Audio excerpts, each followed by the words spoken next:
Chapter 1484. The old man with the sword on his back loosened his grip in disappointment. The clear heart of the sword that he had nurtured for decades was completely broken. His expression was dull, and he had lost the demeanor of a grandmaster. The purple-clothed woman, who had painstakingly earned the title of fairy, had an indifferent expression on her face that was as cold as ice. She wanted to say something, but she couldn't.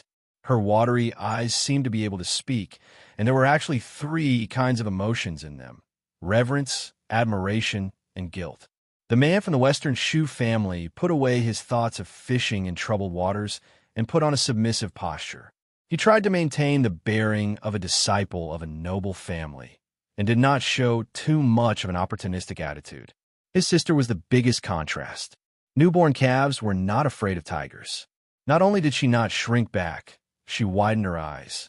The only thing that was not written on her face was that she wanted to marry him. Madame Song did not add insult to injury. She stopped smiling and came to Su Fengyan's side. As if there was no one around, she began to introduce everyone to Su Fengyan.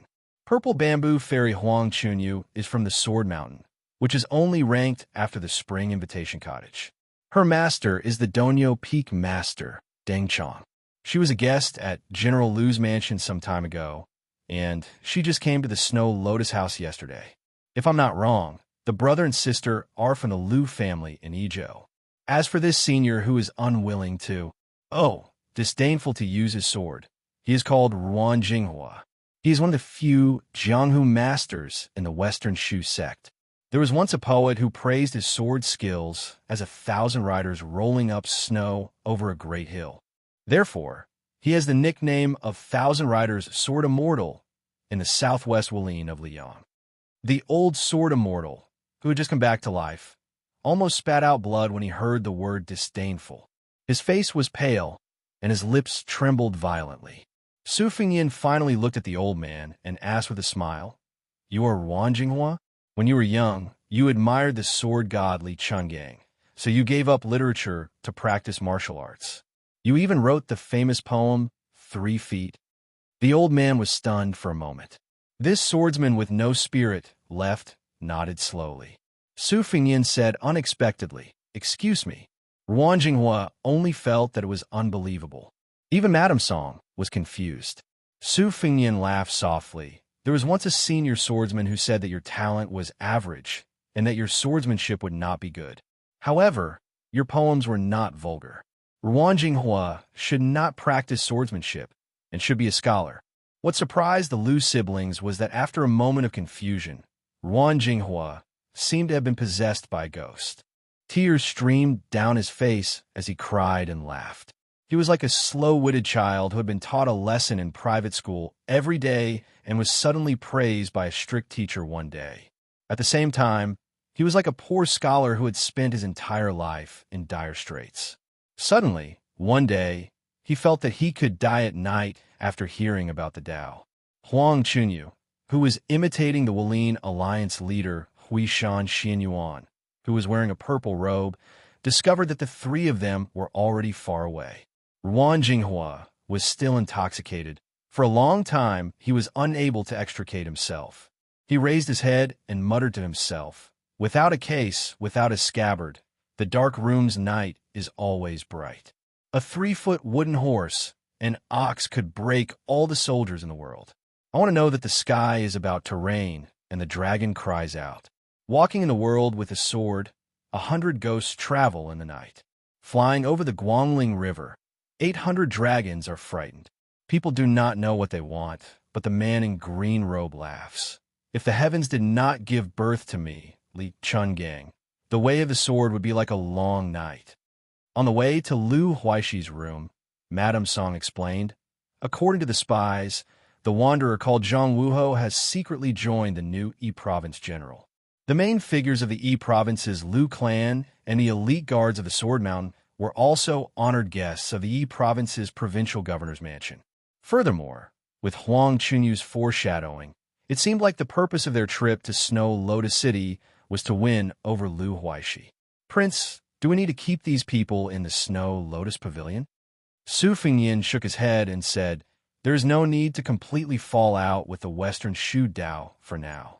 After all, the Snow Lotus Pavilion is too far away from Bailiang, and Fan Xiaochai has not arrived yet. Once we encounter a situation where we will fight to the death, it will be difficult to quench our thirst.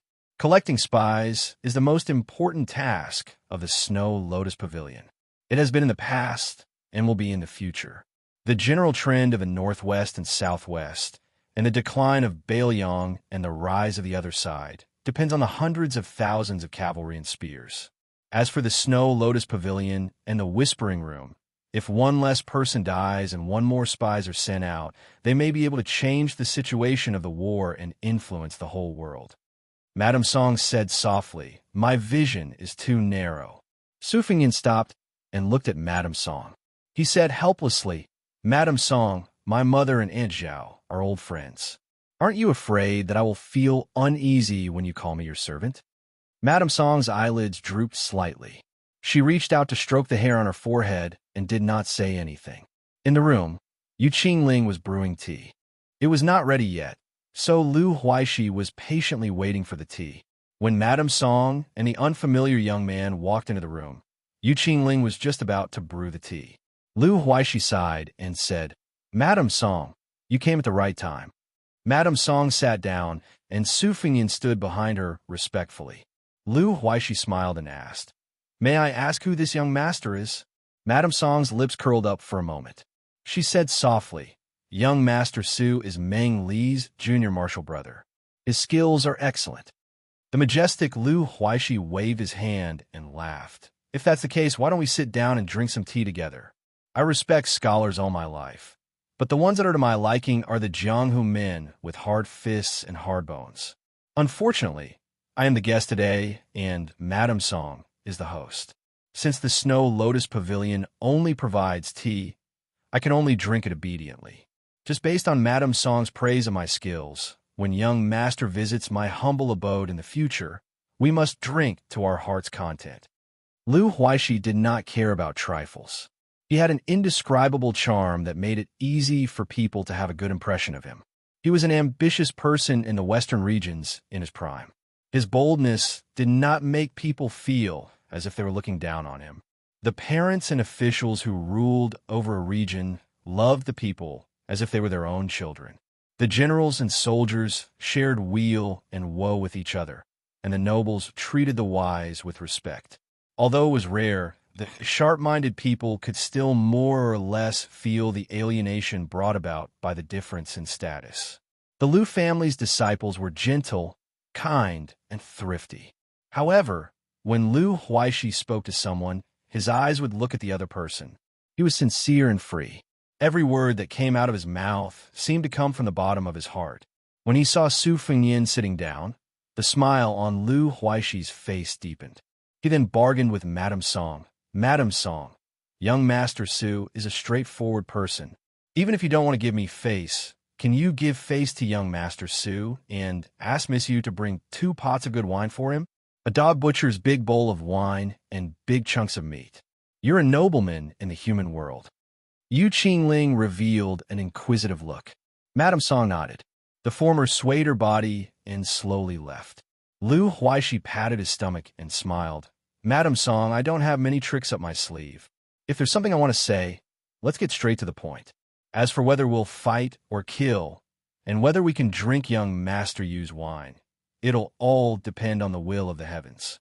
Of course, I'm not lacking in sincerity.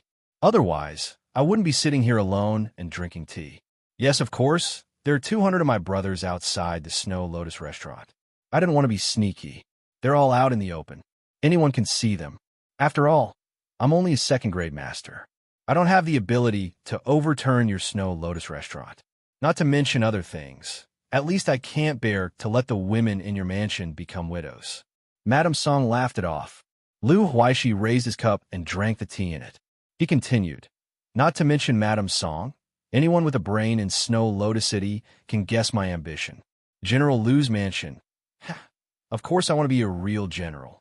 As long as someone can give me the title of general recognized by the imperial court, I'll be a true local emperor. As for whether it's Beimang, Liang, the Bailiang behind Madame Song, the white-clothed war Saint Xianxia of Western Shu, or the King of Yin from Nanjiang. It doesn't matter. If someone can give me the right price, I'm willing to use the wealth I've accumulated over the past 20 years to bring a few thousand of my brothers to the battlefield. Madame Song smiled and said, "Once you're in the territory of another family, aren't you afraid of being bullied by others? A few thousand people are enough to dominate Snow Lotus City. As long as you leave your hometown and join the army, even if you are in the Western Shu Path, which has the least number of soldiers, I'm afraid you won't be able to speak as loudly as you do now." Lu Huaishi rubbed his chin and laughed heartily.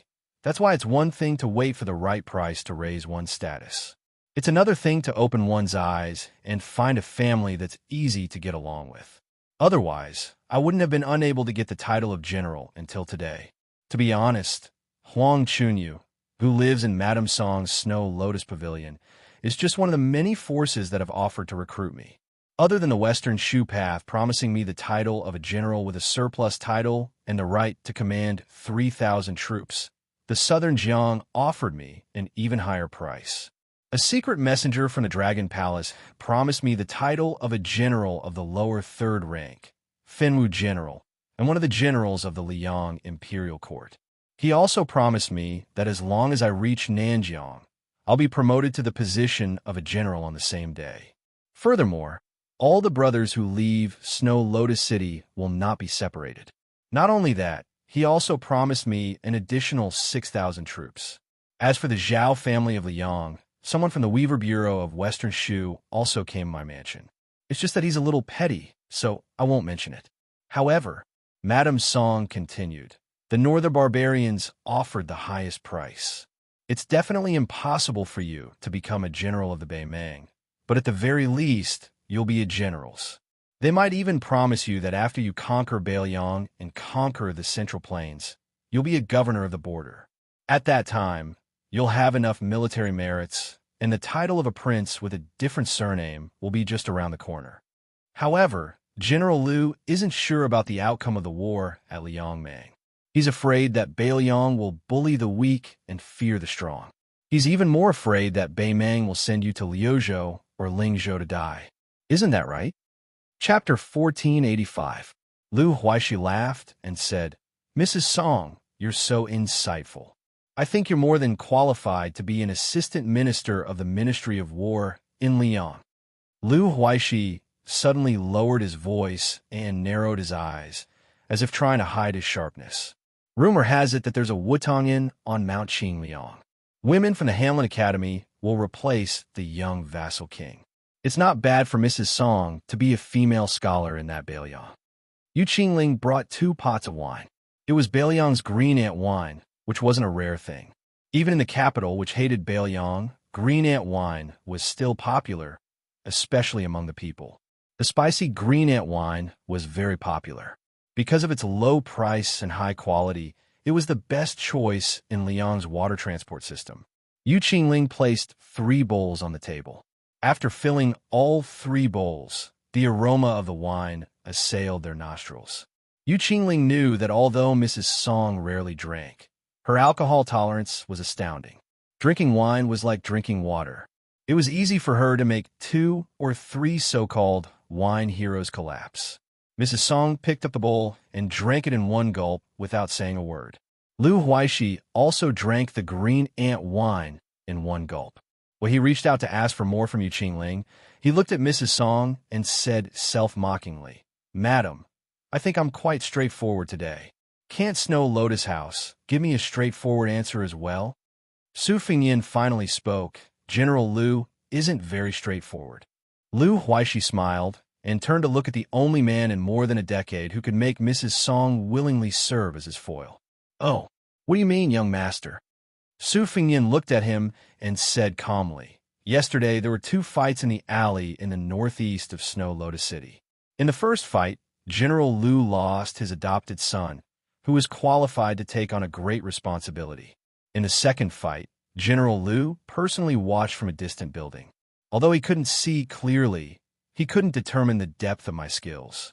He probably couldn't guess the identity of the 2 riders who entered the city late at night and left this morning. However, compared to that swordsman Xiao Mu of the Central Plains, compared to Meng Li of the Snow Lotus Tower outside the house, and compared to you, General Liu, it is obvious that I am in a higher realm.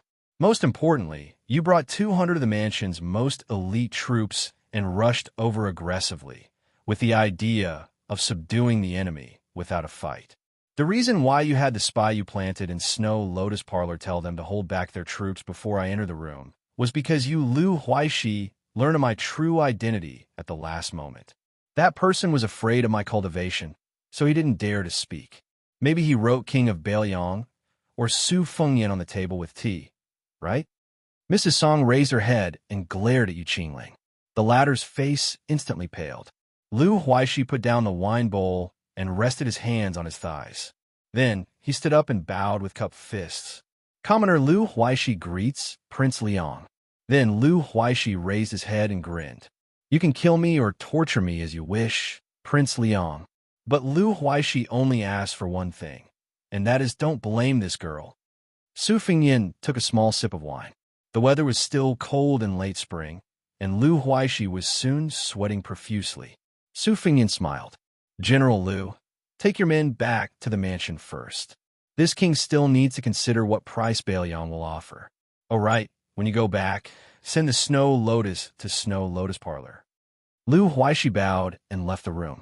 Inside the room, Mrs. Song's face was cold. She grabbed the porcelain bowl that was still filled with green ant wine and smashed it on the head of Yu Qingling, who was kneeling on the ground. The wine seeped into her hair and mixed with the blood on her head. Mrs. Song wanted to kneel down as well, but found that she couldn't stand up from the chair. Su Fengyan smiled. I don't want to comfort Mrs. Song, but what happened today isn't a bad thing. Mrs. Song glanced at Yu Qingling and gritted her teeth. According to the rules of Whisk Shui Room, as Yu Qingling's guide, the lightest punishment I can receive is to break one of my arms. Yu Qingling kowtowed on the ground and said in grief, Mrs. Song, I deserve to die. Your Highness, please don't punish Mrs. Song. Yu Qingling is willing to commit suicide as an apology. Su Fengyan sneered. Yu Qingling, Lu Huaishi begged for mercy for you, and you begged for mercy for Mrs. Song. But do you believe that you were sincere? Lu Huaishi, on the other hand, was scheming to protect himself. He seemed manly, but in reality, he was a vicious person who relied on his instincts to make the best decision. Perhaps you're wondering why I could see through it and think that I, Su Fengyan, am slandering Lu Huaishi, who has always been open and above board even when doing evil things. Su Fengyan laughed at himself. If you really want to give a reason, it can only be explained that I'm also a cold-hearted person. It's always more accurate for a bad person to see another bad person. It's not that I can't force Lu Huaishi to kill you in order to live. It's just that when your emotions were fluctuating, Lu Huaishi was also certain that I wouldn't kill him easily. If he acted casually in front of you, you would only be more infatuated with him. Who knows, you might even bite your tongue and commit suicide. Yu Qingling only had a trace of doubt in her heart, but she quickly raised her head with a firm gaze. I won't. Su Fengyan wiped the edge of the wine bowl with his sleeve and handed it to Mrs. Song. He directly picked up the wine jar and drank a mouthful of wine. He said indifferently, actually, whether I kill Lu Huaishi or not is a small matter, because Lu Huaishi can't decide who to side with. Before I appeared, he could only choose to side with Western Shu. This guy's full of lies. For example, he said that the offers from Western Shu and Nanjiang were real, but the offer from the Weaving Bureau of Liang Imperial Court was fake. The reason why Lu Huaishi didn't agree was because he knew that it was just a pie on paper. No matter how big the pie was, he couldn't eat it. The forces of Western Shu under Chen Jibao's command might be able to tolerate a General Liu of Shiwilian City who ruled over a territory and allowed him to live freely on the border. However, it definitely wouldn't allow Lu Huaishi to lead his people anywhere. As long as he dared to take a single step out of Shiwilian City, he was doomed to die. That was why the one Lu Huaishi truly wanted to rely on was the northern Mang that he thought was a sure win. That was why he was waiting. Only when the northern Mang took down Hoda City and invaded Liang Province's territory would he declare his stance. If by any chance Northern Mang suffered a defeat in this war, he would settle for the next best thing, switching to Western Shu's embrace. Xianxia didn't attach any importance to a person like him and the several thousand stragglers he brought with him at all, undoubtedly breaking up his troops. Of course, this was Lu Huaishi's plan before he met me. After tonight, if he had an urgent need, he would open the temple door without burning incense and offer pigs and sheep when the time came. On the surface, Beimeng was loyal to him and didn't have a good future, but secretly contacted Western Shu. If you don't believe me, I can ask Madame Song to send you to personally monitor the meeting between General Lu's mansion and Western Shu. When the time comes, you will definitely be disappointed with Lu Huaishi. Su Fengyin suddenly smiled. However, you Qingling, will definitely not be able to resist going to Lu Huaishi while you're monitoring him. He just said a few words, and your heart softened again. It's not your fault. Fu Shui's room and spy are all inferior to the person you like. Yu Qingling lowered her head again and bit her lips. Life was short, but love was long. Su Fengyin stood up and walked to the window. He looked at the night scenery of Snow Lotus City, which was like a paradise. It must have been hard for Lu Huaishi to resist the temptation of your body. Did he personally promise you that he would only consummate his marriage with you after officially marrying you? Yu Qingling finally broke down and sobbed silently. Madame Song asked Meng Li, who was outside the room, to take Yu Qingling away and lock her up. She came to Su Fengyin's side and said with a bitter smile, I've made a fool of myself in front of your highness. I've also disappointed your highness. Su Fengyin shook his head and didn't say anything. Madame Song forced a smile and no longer called herself a servant. I'm very curious. Why is your highness so tolerant of Yu Qingling? If it were me, I would also ruthlessly kill her. Su Fengyin leaned against the window and said with a smile, It's very simple. Because my mother once told me that the world is not good. It's harder for women to live, especially beautiful women. So my mother told me that when I grew up, I shouldn't bully people if I could. I should treat them as well as I can. Madame Song stared at the young man and smiled gently. Unfortunately, I, Song Wang, was born more than 10 years early.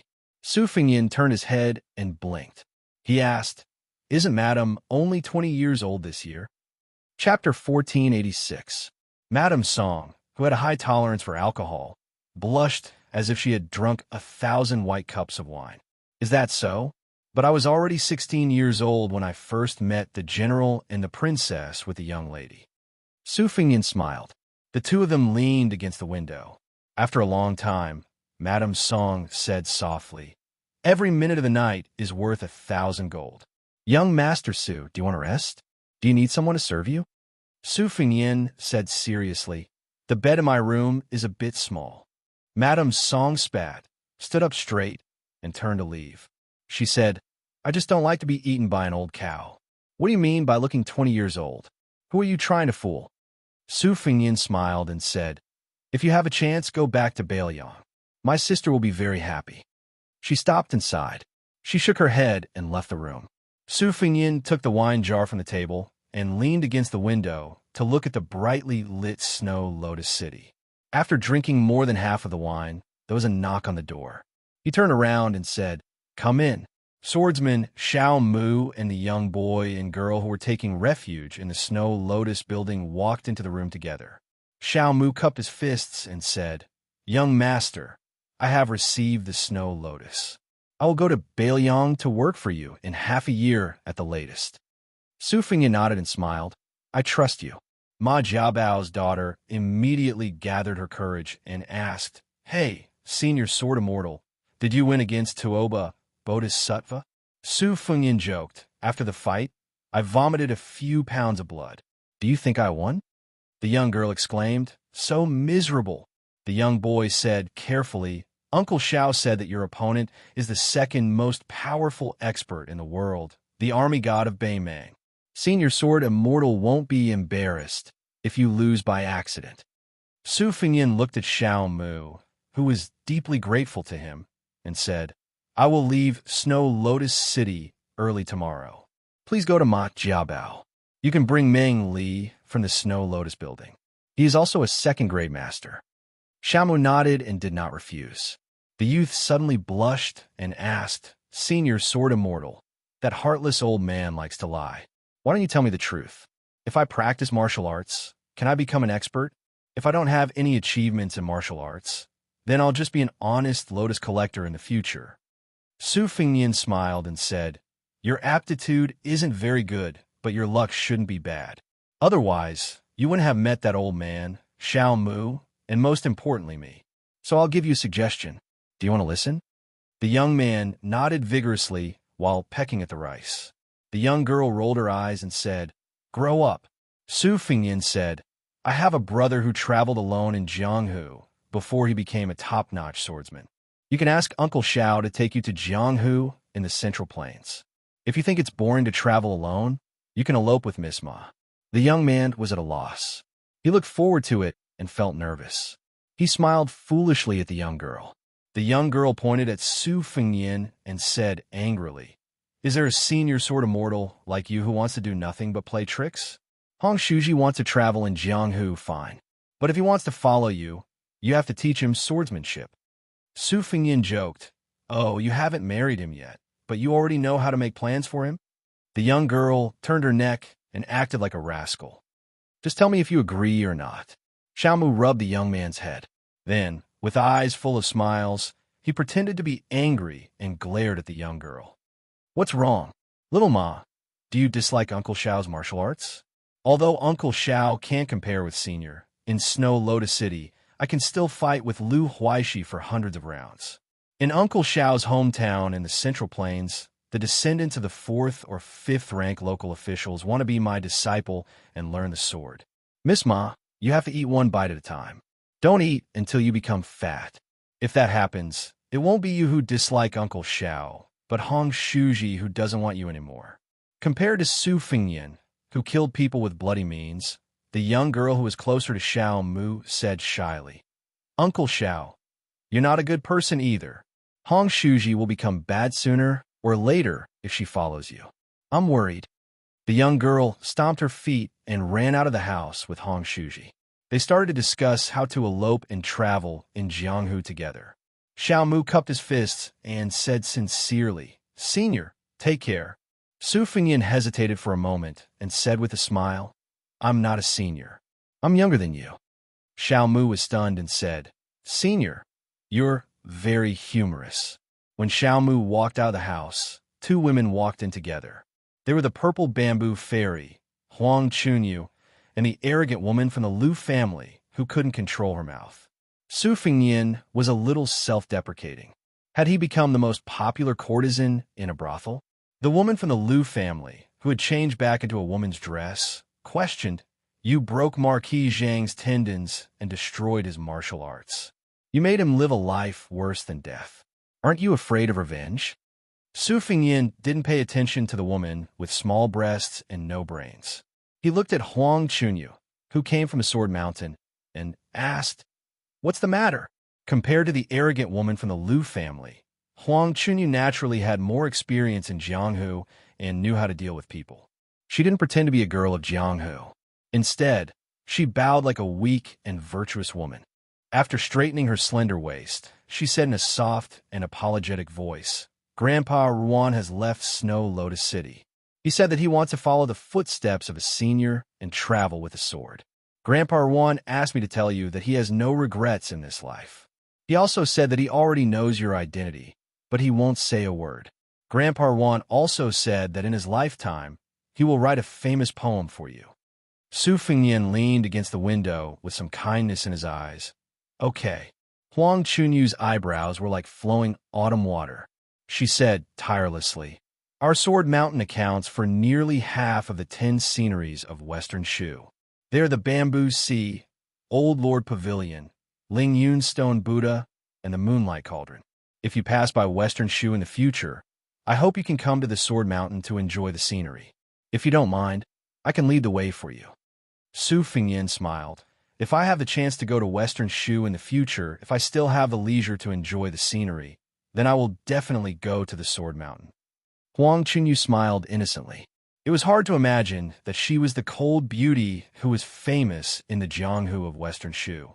Su Fengyin said casually, I once went on a long journey and only went to Mount Qingcheng. I missed your sword mountain. If I may ask, I don't know if the old ancestor of your sword mountain is still alive.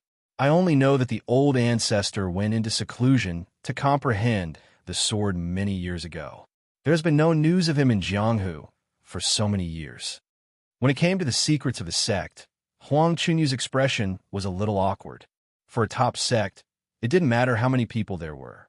It only depended on whether there were first-class masters and how many there were. Therefore, whether the old ancestor of the Sword Mountain was dead or still in seclusion was a world of difference.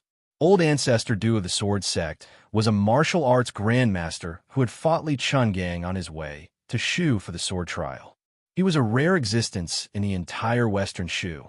To say that he could defeat Sword God Li in that era was tantamount to a fool's dream. It was not even wishful thinking to hope for a tie. If the current Jianghu of the Central Plains was a scene of heroes rising together, then thinking back to the past, Li Chungang alone was the Jianghu, and all the outstanding people. Su Fengyin did not force her. He smiled and said, if he is no longer alive, help me propose a toast to Old Ancestor Du. If Old Ancestor Du is still alive, please help me pass on a message. The Tang Sword Chi scripture that Old Ancestor Du wrote when he was in the prime of his life, the two moves of pulling the Sky River and washing the troops' armor were quite imposing. Huang Chunyu nodded her head gracefully and obediently. The woman of the Liu family who was ignored pointed at Su Fengyin and said angrily, do you think I am blind? Do you know who I am? Su Fengyin asked back, are you the Empress Yin Dongwu, or Xinyuan Qingfeng of Mount Hui, or Chunyu?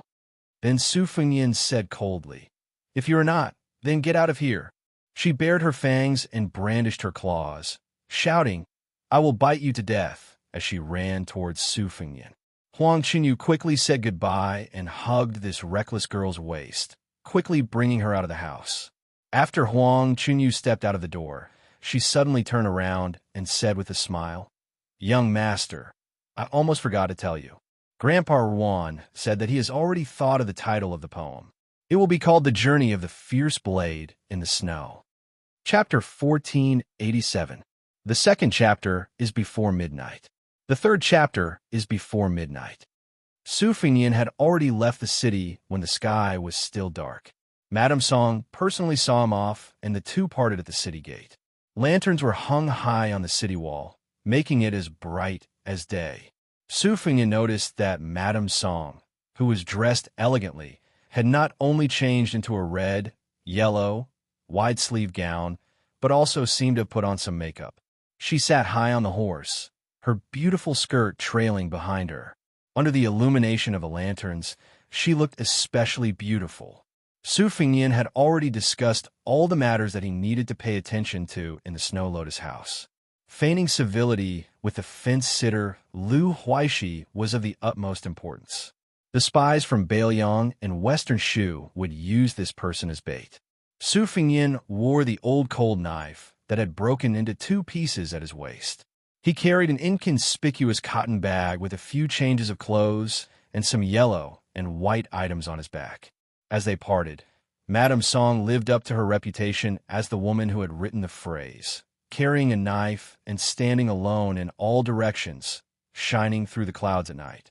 She did not show any signs of embarrassment and smiled as she cupped her fists and said, even if you accompany a friend for 1,000 miles, you still have to part in the end. Take care, Your Highness.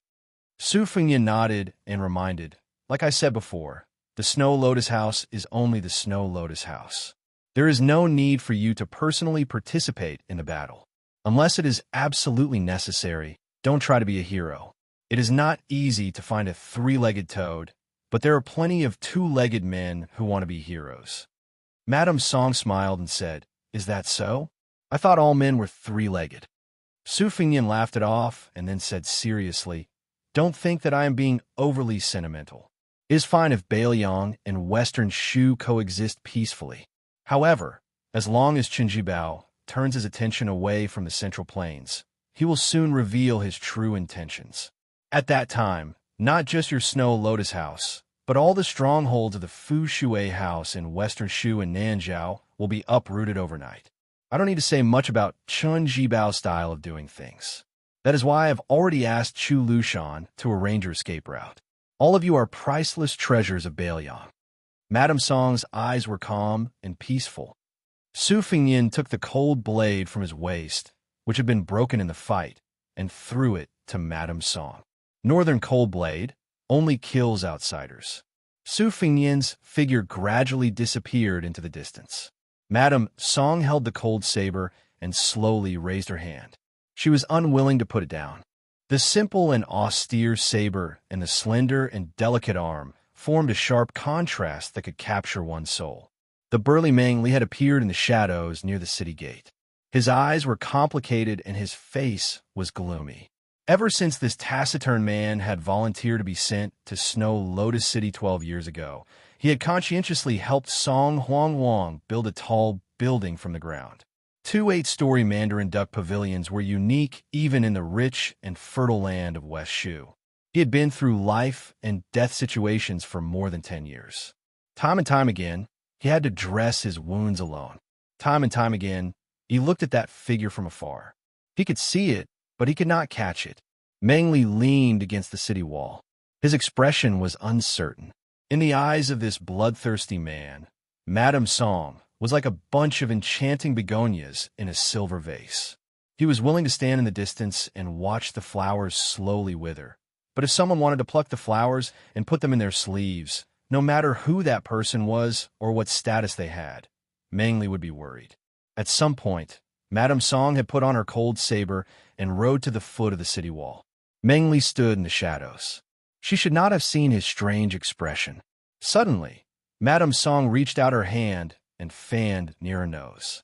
She mischievously said, "Meng Li, why do I smell jealousy?" Meng Li's face instantly turned red. He was at a loss. Madame Song dismounted and led the horse forward. Meng Li hesitated for a moment before quickly following. Madame Song said softly, "Meng Li, I already know what you're thinking." While Madame Song was probably thinking of some gentle words, Meng Li had already bitterly said, "Madame, I also know." Madame Song stopped and patted Meng Li's shoulder. For the first time, she looked at this man with a rough face but a delicate mind. She was in high spirits. Her limpid eyes were overflowing with color. She pointed at the central plains and said boldly, "Meng Li, you're a man. Why do you have to be so pretentious? Maybe I, Song Huang, will never like you in my life. However, you can make me remember that there's a man named Meng Li." The border of Liangmang is already filled with the smoke of war, and the central plains will soon be filled with war drums. You've been reading books on the art of war all these years. Do you want to stay in Snow Lotus City and waste your time, or do you want to go out and fight? Meng Li was silent for a long time. Finally, he said, "Madam, can I not go to the Bailiang Frontier Army, but go to Liangmang instead?" Madame Song handed the reins to Meng Li and laughed. "Why not? From now on, Whispering Room and Snow Lotus House will just treat Meng Li as dead." Meng Li suddenly mounted the horse and turned it around. After galloping for a dozen steps, he turned around again. He clenched his fist and hammered his chest. "Song Huang, I, Meng Li, have liked you for 12 years. I've also done my best to protect you for 12 years. I don't regret it. Even now, I'm still very happy. If I become successful in the future, I'll definitely come back to Snow Lotus City to find you. If I unfortunately die at the border of Liangmang, I hope you can offer me a few cups of wine every Qingming festival." Madame Song laughed loudly and said, "Don't die if you have the ability." Meng Li left the city and went to Liangmang alone.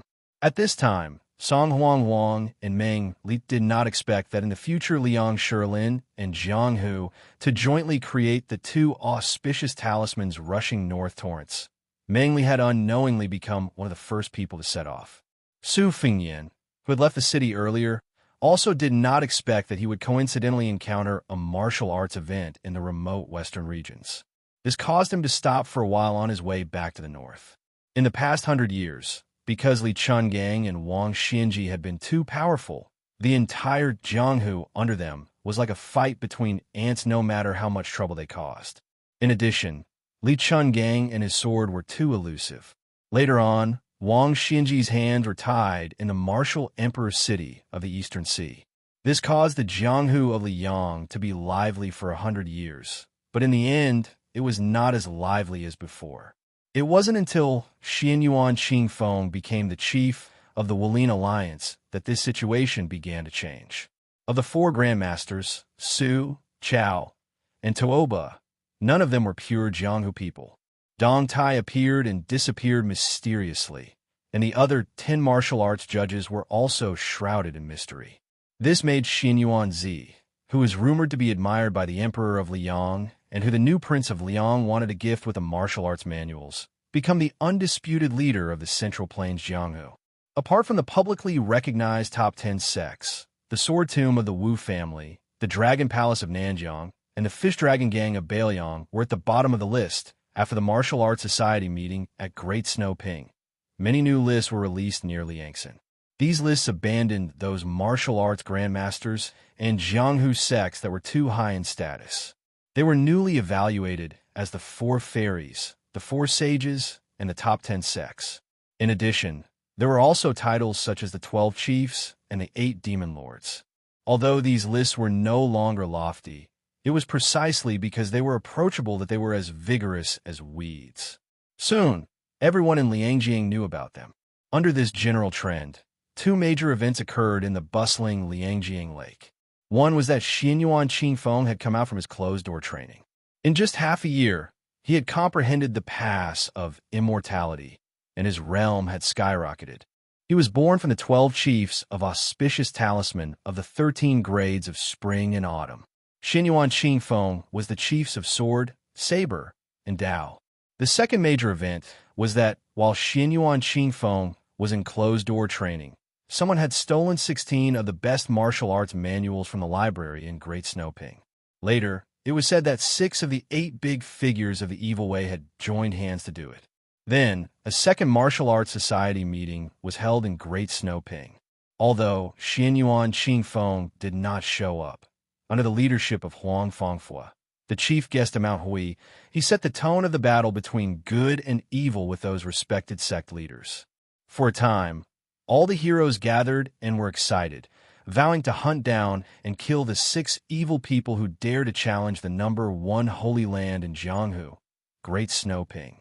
The first-class Jianghu forces carrying the banner of enforcing justice on behalf of heaven set off from Mount Huishan, passed through Xiangfan in the middle of the Central Plains, passed through western Shu, and tirelessly chased the enemy all the way to the western regions.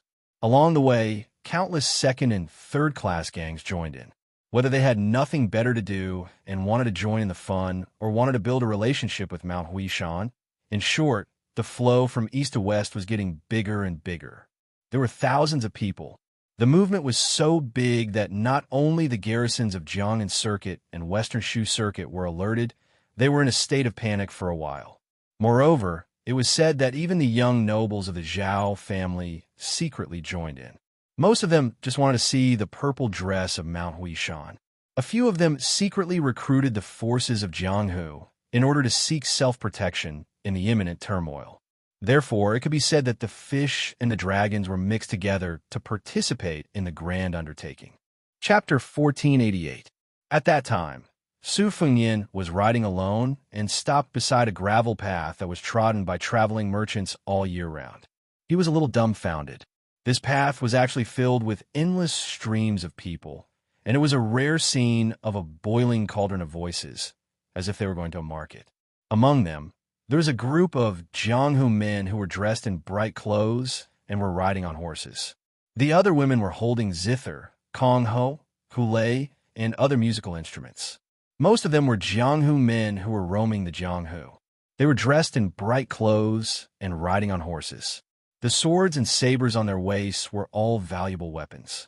Among them, more than half of them were wearing white robes and white robes. There were also a few who were unconventional and had wooden swords on their waists.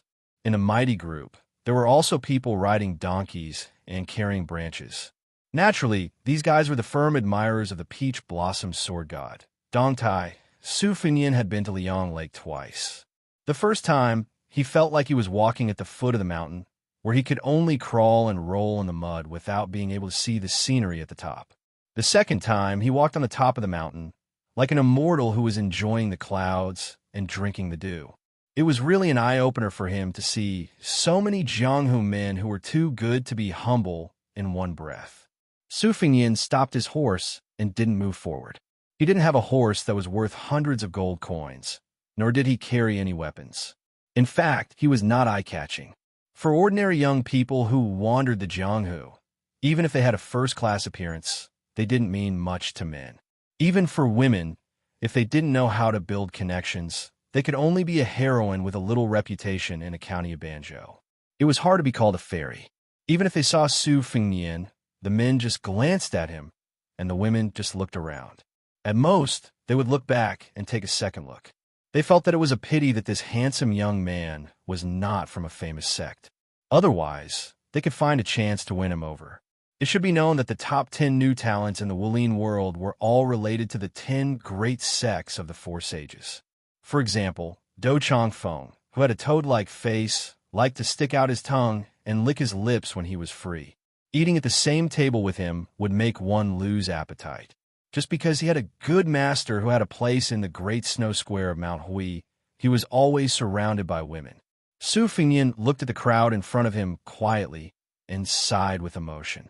Previously, the spy had sent a message to the Snow Lotus Tower that Tantai Ningjing had rushed to the Guangling Taoism. Chao Changqing's transition from the holy path to the domineering path was undoubtedly another proof that the Confucian sages of the past dynasties often didn't have a good ending. It should be known that under the Devil Suppression Well in the Watermoon Mirror, there were those famous Confucian sages who were famous for their benevolence and righteousness. In the eyes of ordinary people, this must be a strange thing, but in the eyes of the Qi trainers in the world, this was the cycle of the heavenly way.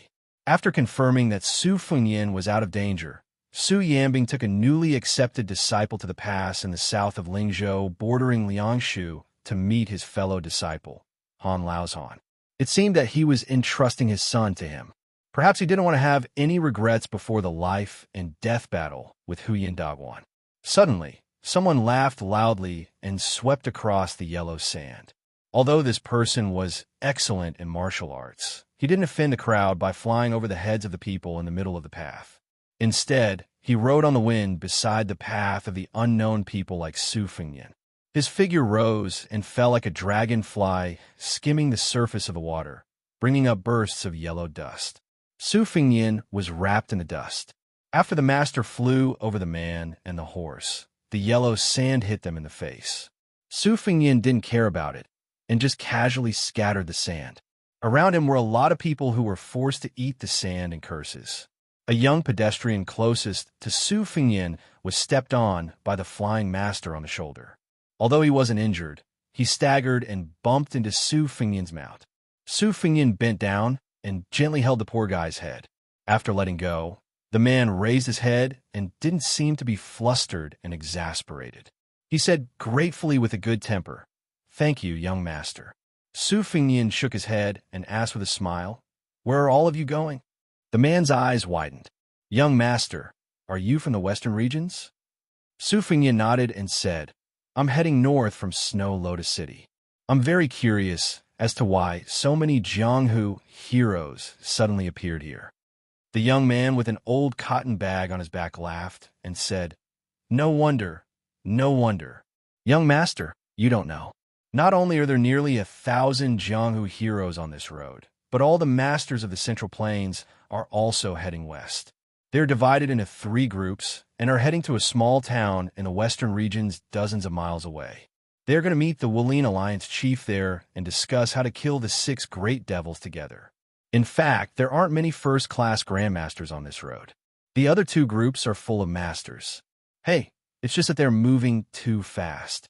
My legs can't keep up with them, so I have to settle for the next best thing. Su Fengnian dismounted and walked forward with the cheerful young man. The latter couldn't help but take a few more glances at Su Fengnian's mount. His eyes were full of undisguised envy. Su Fengnian saw that the young man looked tired and his footsteps were light. He smiled and asked the young man to take off his bag and hang it on the horse's back. The young man didn't stand on ceremony and sincerely thanked Su Fengyan. He took the opportunity to pat the back of the horse a few times and praised it for its excellent colt. The young man saw that this young master didn't seem like a rich man who was difficult to get close to. Moreover, this young master was a lively person who couldn't keep his words to himself. Therefore, he opened his mouth and told Su Fengyan about the scale of this trip to the western regions. His face was brimming with pride as a Central Plains man. Without needing Su Fengyan to ask, the young man took out his family's wealth. He came from Yonglu County, Gangnam-do, which was the richest in the world. His name was Xianxia, and his master was one of the last consecrated elders in the county. However, he was only one of more than 10 disciples in name other than the direct disciples. This time, there were more than 20 people from the sect who were heading to the western regions. However, they were all proud disciples of the sect leader and the 3 deputy sect leaders. They were not on the same side and couldn't join in the fun. Therefore, he had to travel alone. After talking about his family's affairs, Xianxia, who boasted that he was the messenger of Yonglu County, began to introduce Su Fengyan to the important people on the road. Hey, do you see those women in front who are all playing musical instruments? Don't underestimate them just because they are girls. They are all extraordinary. They are all fairies from the Misty Mountain, the second largest sect in Huainan Dao. The Misty Mountain only accepts women and is divided into 2 peaks. The women of the 2 peaks are seated according to the positions of the ceremonial courtesans and ceremonial courtesans. All right, these courtesans are definitely not prostitutes. Young master, you must not blaspheme against them. You must know that the Misty Mountain sect leader, the Flying Cicada Fairy, has a technique to retain her youthful appearance. She is already 50 years old, but she is still as graceful and moving as a 16-year-old woman. Even in the Great Snow Plateau of Mount Hui, her seat is also very close to the front. Her reputation in the Jianghu is also extremely good. After our Wulin Alliance chief came out of seclusion, he discussed the Jianghu together with 18 leaders of the righteous path. The Flying Cicada Fairy is one of the 18. As for those nuns, they come from the Jingxi Nunnery of the Southern Peak, Zen Mountain. In the past year, they have been competing with the Tranquil Heart Monastery, which also established a sect in the Southern Peak Zen Mountain, for the position of Mountain Lord. It is said that the Wulin Alliance chief will recognize whoever makes the greatest contribution, this time as the master of the Southern Peak. The one at the front is a big monk who is 10 feet tall and has a red sandalwood bead around his neck. His nickname is the Red Sandalwood Monk. He is a famous expert in Liaodong. Currently, there are 16 loose immortals in the Jianghu, and he is one of them. It is said that when he was young, he found an old ginseng that was only 10 years away from being 1,000 years old. He bitterly waited for it for a full 10 years. After eating the old ginseng, his internal energy greatly increased, and he was able to become a loose immortal. I heard that the string of the red sandalwood Buddhist beads is made of the roots of the old ginseng. Even if you have a divine weapon that can cut through hair, you can't cut it. The group of young masters and daughters riding horses are all disciples of the famous Orthodox sects in the Jianghu, which is an important martial arts town in the southeast of Liyang. I call these people the 2nd or 3rd generation of the senior generation. Don't the officials have the 2nd generation and the descendants of the generals? They are all disciples and grand disciples of the local martial arts grandmasters who are famous in Jianghu. Naturally, they are the 2nd or 3rd generation of the senior generation. As for me, forget about it. My Taigus sect. I'm not afraid being laughed at by young master, but in reality, there's no way for us to compete with those 4 or 5 top-notch sects in the county. We can only shut our doors and pretend to be masters. My direct disciple brothers can only show off in the county. Once we leave our hometown, are we just serving tea to other people of the same age who come from famous sects? Anyway, I can't stand it anymore. I'm happy to be free and unfettered. At least, I don't have to act according to other people's wishes. Su Fengyan patiently listened to the young man's long-winded chatter with a tranquil smile. Xianxia's mouth was dry from talking. Su Fengyan handed him a pot of green ant wine that he had brought from the Snow Lotus Tower. Xianxia, who had never tasted this kind of wine, did not know the severity of the situation. He took a big gulp and felt as if his throat was on fire. His face turned red and he coughed continuously. When he handed the pot back, he said awkwardly, "This wine is really fierce." Su Fengnian saw a few riders passing by from the corner of his eyes. One of the riders was a woman whose breasts were undulating along with the back of the horse. He chuckled softly and said, "Is it as fierce as this heroine?" Xianxia's eyes lit up. They were both men, so they quickly understood each other's intentions. He felt closer to this young master who was not pedantic and inflexible. He nodded with a smile and said, "What an imposing manner." Chapter 1489. Unable to control his emotions, Xianxia's voice was not soft. The riders had unusually sharp ears, so they quickly reined in their horses and turned their heads, glaring fiercely at the two slick and poor fellows. After one of the escorts dismounted, he walked toward them with a ferocious smile. Xianxia admitted that he was in the wrong, but he did not want to implicate the young master beside him. He took a few steps forward and cupped his fist, wanting to admit his mistake. Unexpectedly, that person did not give him the opportunity to report his name and sect. He raised his foot high and stomped on Xianxia's chest. The travel-worn Xianxia's lapel shook with a burst of dust. Under the huge impact, he was sent flying backward in the blink of an eye. Su Fengnian reached out to support Xianxia's back and deliberately took a few steps back before he barely supported Xianxia's body. Su Fengnian gently pulled Xianxia behind him and raised his elbow to block the kick. Then, he looked up at the smiling heroine on horseback and said with a smile, "We were rude first. I hope everyone can forgive us." Xianxia's face turned red. Su Fengnian smiled and said, "We were rude first. Please forgive us."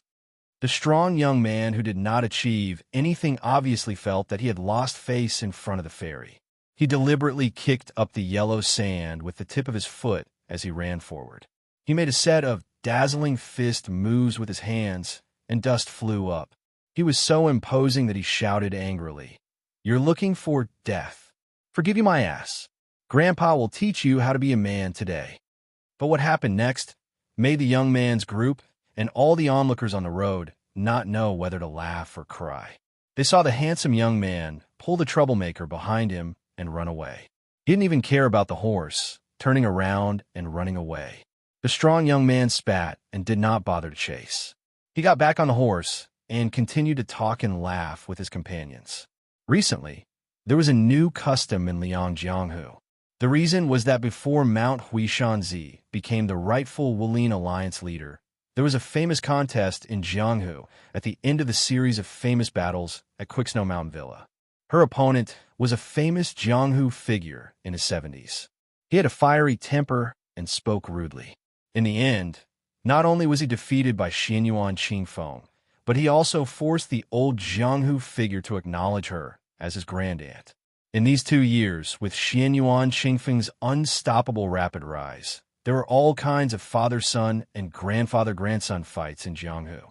Whoever lost would be the son or grandson, and whoever lost would have to call the other father or grandfather.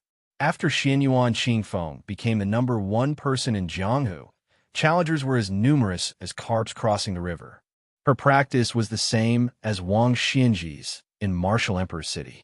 The loser would have to leave his weapon on the weapon collecting platform. She did not make anyone acknowledge themselves as her grandson, but many busybodies began to count on their fingers and took the initiative to help this ZZ figure out who she would accept as her grandson today and who would become Mount Huishan's son tomorrow. Many people who were slow on the road could not help but roll their eyes when they saw the two running back to take the horse.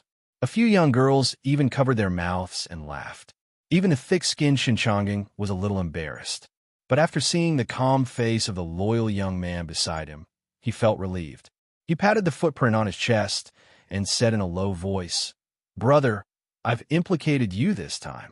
Su Fengnian shook his head and said with a smile, "What's there to be implicated about? I'm used to it." Xianxiang had a big heart and did not dwell on this small incident. He looked at the blurry figures in the distance and said jokingly, "I should have known. That's an omen." The two slowly walked along the small path and the crowd. Xianxia told the young man beside him about the current Jianghu situation. This is a once-in-a-century battle between good and evil. The elites of the Central Plains are all here, led by the Moonless House in the Great Snow Plateau. Among the new 10 major sects, the Quicksnow Villa by the Lake of Spring, the Dragon Palace in Nanjiang, the Gangnam-do's Black Drum Stage, the Yuyan Villa that rose again with the help of the Dragon Rock Sword Furnace, Tai Bai Sword Sect, Xianxia Saber Manor, Shishu's Spring Invitation Cottage, plus the veteran Dongyue Sword Pool and Bailiang's Fish Dragon Gang. The 10 major sects are all here.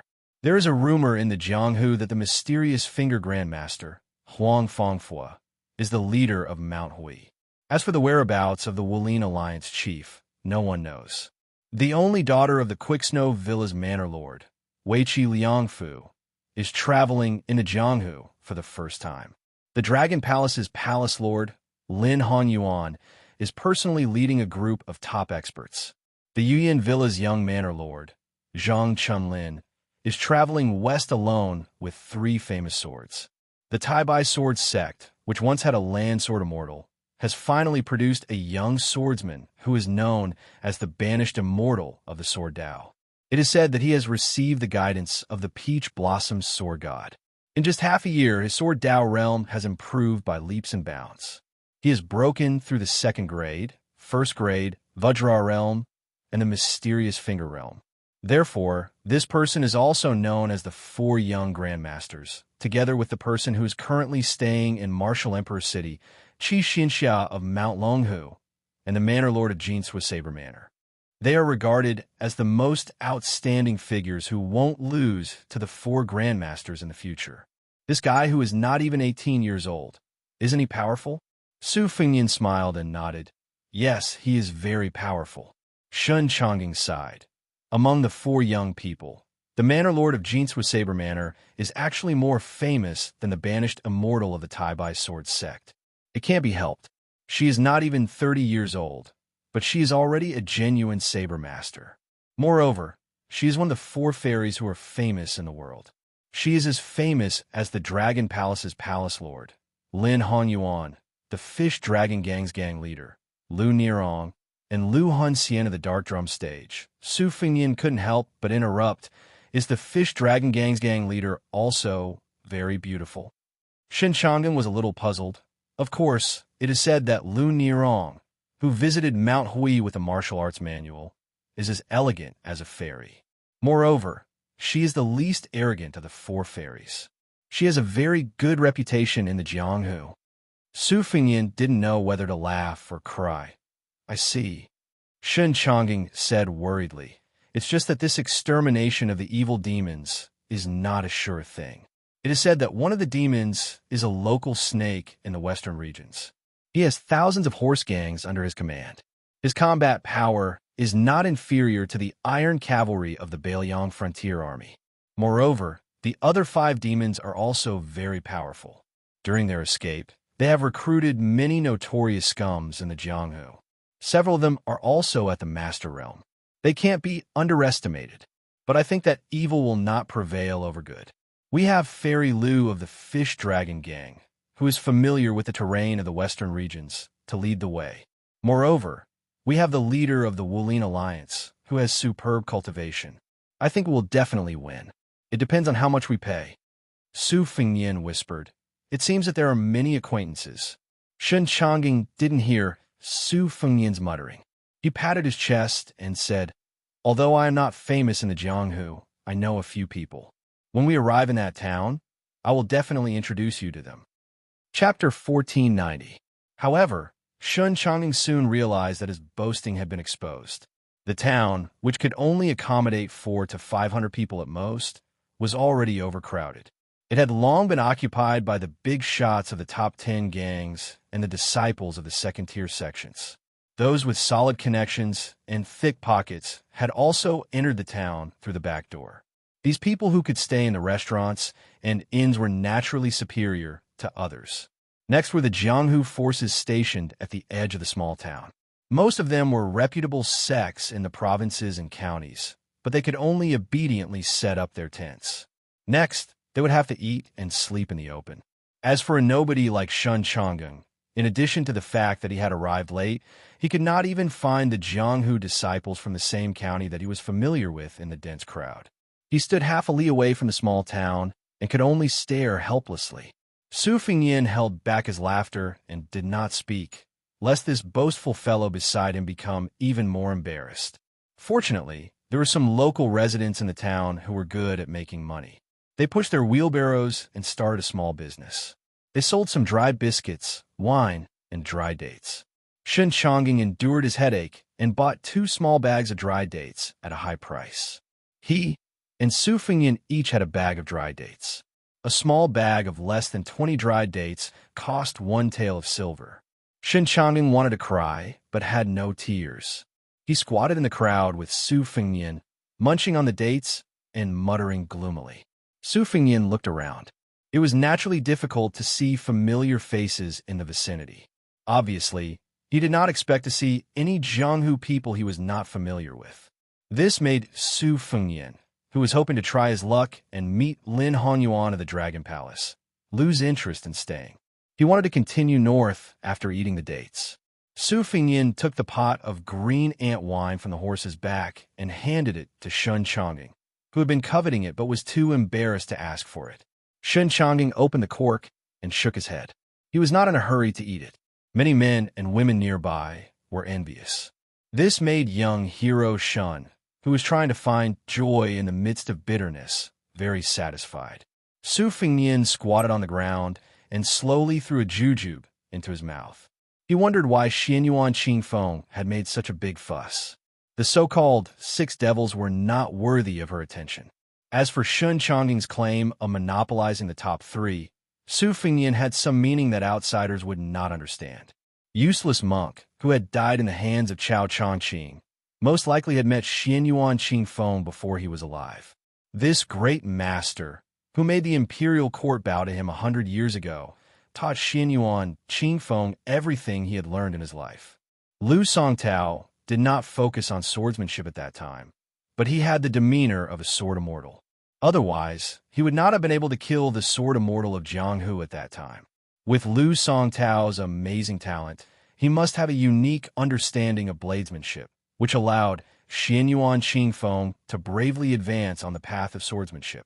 Before Zhao Huangchao of Dragon Tiger Mountain died, he had turned into a black rainbow and flew to the snowfield. When he met with Su Fingyin on the snowfield, she deliberately hid this matter. However, both of them were shrewd people who knew each other well, so Su Fingyin was too lazy to expose it. As the main character, Huishan Zi, had not arrived in the town yet, so everyone could only wait. Everyone was bored to death.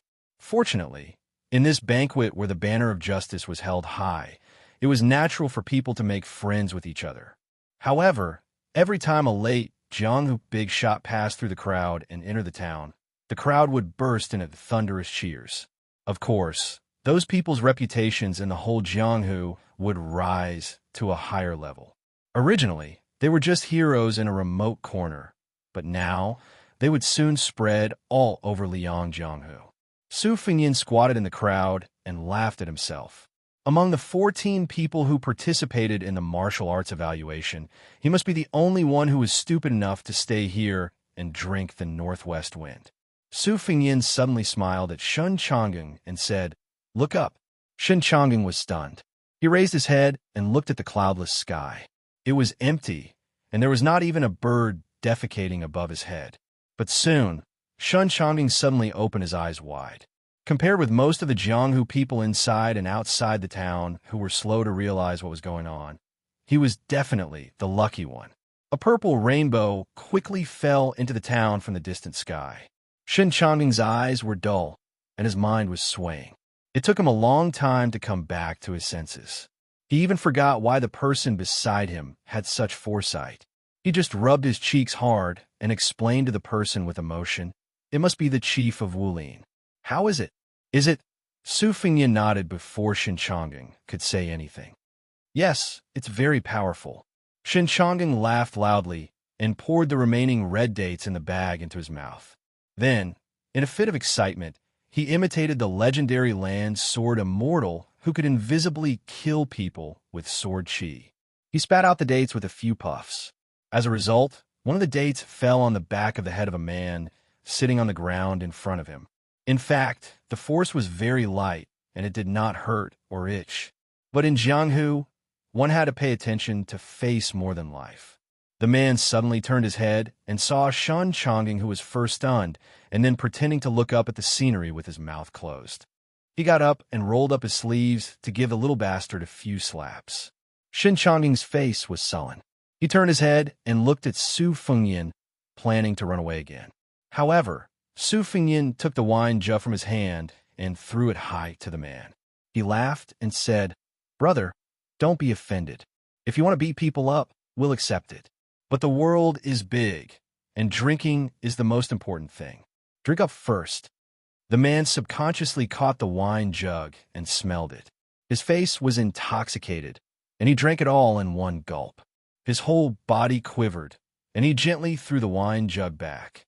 He glanced at the horse behind Su Fengyan and raised his arm to wipe the corner of his mouth. He laughed heartily and said, "It's strong enough. If you don't mind, we still have some bacon left. Why don't you try it together?" The two groups of people, 7 or 8 rough men, sat in a small circle. The man used a dagger to cut the bacon that was less than 2 caddies heavy. Everyone, including Su Fengyan and Shen Chongqing, had a share. Su Fengyan took out a few taels of silver and bought about 10 caddies of wine. Someone was so happy that he slammed his bowl on the ground. This enraged the townsfolk who sold wine in bulk and could lend their bowls to the customers, but he did not dare to say anything. Fortunately, since Su Fengyan had already revealed his true colors, he simply gave all his taels of silver to the vendor. He bought the cart of 40 to 50 caddies of wine and 2 large lamb legs in one go. Su Fengyan's wealth made the originally reserved atmosphere suddenly warm up. Drinking wine and eating meat was better than being a noble. Although the wine was of poor quality, it was still intoxicating after drinking a few caddies. One of the men who could not hold his liquor drank the most, and soon he was 70 to 80% drunk. The man who sat on the ground slapped his thigh. He was probably one of the people in the group who had studied and learned to read. He had a rare scholarly air about him. He acted as if there was no one else around and proudly sang, pawning a famous sword to buy inferior wine, killing the barbarians in Longzhang. Liangzhou. The wind chimes in the grassy pavilion said, "Ding, ding, ding. After death shall enter the martyr's shrine." While everyone was waiting for him to continue, the man shook his head and mumbled that he was really drunk. Then he leaned back and fell to the ground, snoring loudly. The man who knew Su Fengyan first laughed and said, "This guy studied in a private school for a few years. He always said that he was talented, but was not recognized. After drinking, he liked to speak in a sour language that we don't understand. He's not like this usually.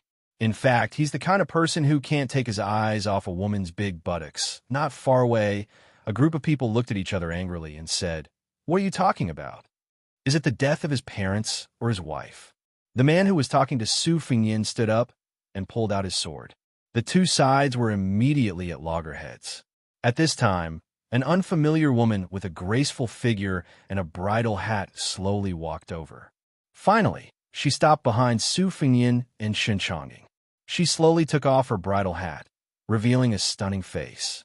More than 10 men from both sides forgot to curse at each other. Their eyes were all fixed on the woman's figure. The man who had already pulled out his saber kicked his drunk friend beside him. The latter's eyes were hazy. He looked at the woman in a daze and said that she was a fairy who had descended to the mortal world. Then he passed out again. Shen Chongqing, who was sitting on the ground, turned his head to look at the woman. When she sat between him and Su Fengyan, he still thought that he was seeing things because he was drunk. Su Fengyan laughed and asked, "Why did you change your purple clothes? Are you afraid that you'll be recognized with the way you appeared just now?" The woman with 2 exquisite wine jugs silently threw a jug of wine to Su Fengyan and started drinking on her own. For some reason, when this strange woman sat down, everyone around Su Fengyan sobered up. The Jianghu ruffians next door who were about to fight also lost their temper. They all held their breaths and didn't even dare to breathe loudly. She was like a flood dragon entering a pond, intimidating all the fish and shrimps in it. Su Fengyan whispered in a mysterious voice that only she could hear, "I'll give you the Tide-Listening Pavilion's martial arts manual, and you'll let the Jianghu of the Central Plains know about the battle in Bailiang. Let's call it even." She didn't turn her head. She only drank her wine with a cold smile on her lips. "Does my Mount Hui want your manual?" Su Fengyan laughed and said, "Then tell me, what do you want?" She finally turned her head and looked at him with narrowed eyes. "Rumors of your battle with Tooba Bodhisattva have already begun to spread in Liang Lake. I want you, Su Fengyan, to lose to me here today. What do you think?" Su Fengyan clicked his tongue and said, "You're a virgin who hasn't been married, yet you have so many sons and grandsons. Aren't you ashamed?" Her fingers suddenly tightened around the wine jug. Wisps of purple energy rose, but they disappeared in an instant. Su Fengyan ignored this and said with a smile, "Drinking is fine, but fighting is out of the question." He and she fell silent at the same time and looked into the distance. It was just like when they were looking at the snowman called Dream under the eaves of the capital. Chapter 1491. Chapter 3. It's definitely very late. The reunion after a long time, after the two drank all the wine in the pot, parted on bad terms. For the first time, the talkative Xianxia did not say a word from beginning to end. It was only when the woman put on the veil that covered her face and walked straight into the small town that he suddenly woke up from his absent-minded state. He carefully used his elbow to hit Su Fengyan and asked curiously, "An acquaintance?" Su Fengyan smiled and said, "You can say that." She was never a woman that was pleasing to the eye. Xianxia quickly sat upright and said sincerely, "She's so beautiful and her temper is bad. That's normal. To be honest, such an outstanding woman. You won't be able to find her again after this village. Don't miss this opportunity just for the sake of face. What nonsense about brothers being brothers and women being like clothes.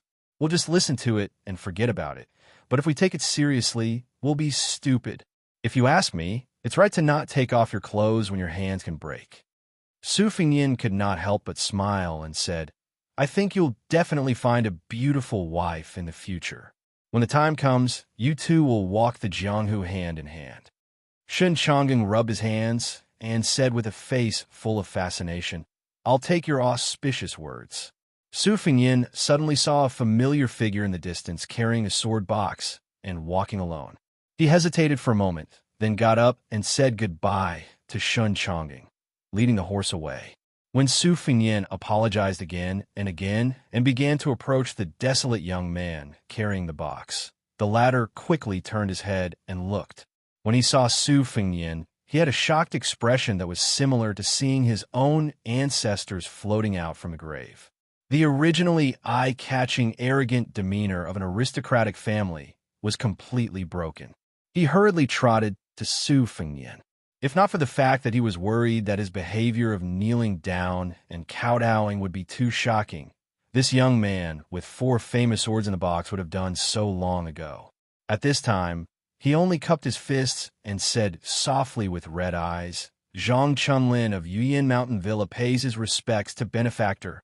At that time, before Su Fengyan and Han Xingxuan's life and death battle, the heavy snow blocked the road, so he stayed in Yuyan Mountain Villa with Wang Xiaoping, Xianyuan Qingfeng, and the others. During that time, when he was fishing, he encountered a group of white-clothed Qi cultivators who were like immortals. He was swayed by his emotions and saved Zhang Chunlin's parents. After that, he also took away the swords such as Long Su Feng and Slender Waist. Now Yuyan Mountain Villa's luck had changed. Zhang Bingling, who had untied the knot in his heart, joined hands with his wife to reforge the sword. More than 10 famous swords with unparalleled sharpness came out one after another. The villa became famous and became one of the new top 10 sects in one fell swoop. As Su Fengyan became famous all over the world, Yuyan Mountain Villa also deduced the hidden identity of Su Fengyan based on the clues. Zhang Chunlin, who had always been longing for Jianghu, naturally regarded Su Fengyan as his benefactor and immortal. This time, he left the protection of his parents' wings and left the villa in order to go to Bailiang to find the sword Immortal Senior that he had once mistakenly thought was a white-haired, ruddy-faced, but aged 100 years old. He wanted to express his gratitude to the young king of the northwest border in person on behalf of his parents and the villa. As for the plan that was buried deep in his heart that he did not even tell his parents, Zhang Chunlin became more and more determined along the way. Su Fengyan joked, "At that time, I was fooling people. My hair was all white. It's not easy for child Zhang to recognize me." Zhang Chunlin unconsciously blurted out, "Even if I turned into ashes, I would still recognize you." Then, the young master of Yuyan Mountain Villa was dumbstruck. He wished he could slap himself twice to vent his anger. Su Fengyan dismissed it with a smile and casually asked, "Why are you alone?" Zhang Chunlin, who did not even know where to place his hands, blushed and said, "I also got to know some Jianghu disciples of the big sections. But they gathered quickly and dispersed quickly. In the end, there are only 2 or 3 close friends left. It's a pity that we were close to this small town. Those people had to travel with the elders of the sections. I really could not get used to seeing some things that had already been established, so I found an excuse to leave." Su Fengyan smiled and said, "When one is in Jianghu, one has to do as the Romans do." Su Fengyan also did not want to speak such old-fashioned preaching words to a person of the same age. He quickly changed the topic. "The 4 swords in the case, other than the rootless sky water that I saw that year, the 3 new swords all came from the Dragon Cliff Sword Furnace?" Zhang Chunlin stretched out his hand and patted the sword case behind him. He grinned and said, "There are 2 swords from the Dragon Cliff Incense Burner, named Fledgling and Monk's Hut. The Water Dragon Song Sword Furnace that had not been opened for 120 years was also opened at the end of last year. The sword's body was as clear as ice and snow, and the sword's body had a natural curve that was suspected of breaking the rules. In memory of my benefactor, I boldly named it Frostblade. They were still about 200 steps away from the entrance of the town. There were many tents, and it was getting more and more difficult to move forward, especially when Su Fengyan was leading the horse at an inappropriate time. Naturally, people rolled their eyes at him. Influenced by his simple family style, Zhang Chunlin had always been a well-educated and kind young man. However, when he saw his benefactor apologizing to others, the young and vigorous Zhang Chunlin was still somewhat angry.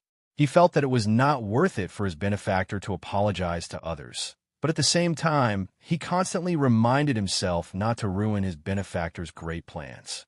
When Su Fengyan and his horse were unable to pass through the crowd, he said to Zhang Chunlin, "I won't send you into the town. I still have to return to Liangzhou."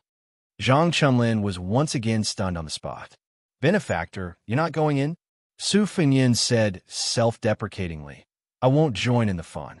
The war at the border is urgent. You should have heard that I was chased all the way to the south by Toba Bodhisattva. I have to hurry back now." Zhang Chunlin wanted to say something, but stopped. His ears were red to his neck and his eyes were wandering. It was obvious that he was in a dilemma. Su Fengyan seemed to have seen through his thoughts. He smiled freely and said, "If you want to enter the Bailiang Frontier Army because you want to repay a debt of gratitude, I'll be honest. In fact, there's no need. First of all, your Yuyan Mountain Villa has given me a sword twice, so you don't owe me anything. Second of all, Jianghu men have been in Jianghu for a long time. The soldiers at the border will die at the border. This has always been the case." Just as Zhang Chunlin was about to speak, 2 groups of people arrived. Behind them was Shun Chonging, whom Su Fengyan had met by chance. The 3 people who came out of the town were Zhang Chunlin's rare friends. The difference in status between the 2 sides was like heaven and earth. The difference in bearing and demeanor was also huge. Therefore, when the 3 people stood beside Zhang Chunlin and the timid Shun Chonging stood beside Su Fengyan, the 2 groups were clearly separated. Even if the 3 young men did not show the slightest contempt, they were only a few steps away from Shun Chonging, as far as the horizon. Su Fengyan did not have any sighs about this. That time at the Baowu Temple in Gangnam-do, the poor scholar Chen Shiliang sat at the same table as those famous people. Was it not the same? Although Zhang Chunlin was on good terms with the 3 people of the same age, he had never revealed Su Fengyan's identity. When talking about the fight for the flying sword that happened on the lake of the villa, Zhang Chunlin only said that he met a sword immortal senior who had concealed his identity. His white hair was like frost, and he had countless flying swords. He was a genuine immortal. Chapter 1492. Shen Changing tugged at Su Fengnian's sleeve and whispered, "You want to go north? Why don't you take me with you? As for me, since I can't help much here, and no one wants me even if I wave the flag and shout, I want to go to Bailiang to take a look." Along the way, I heard from many people that not only does Bailiang Palace have an arsenal in Tide Hark Lake, but there are also 30 new monoliths behind the mountain. In the past, I only heard people curse Bailiang.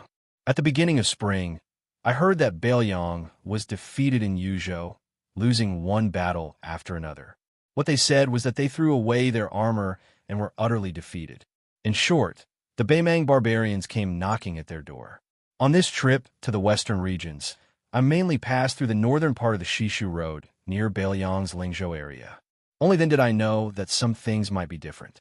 At first, I was skeptical because hearing it with my own ears was different. I wanted to see it with my own eyes.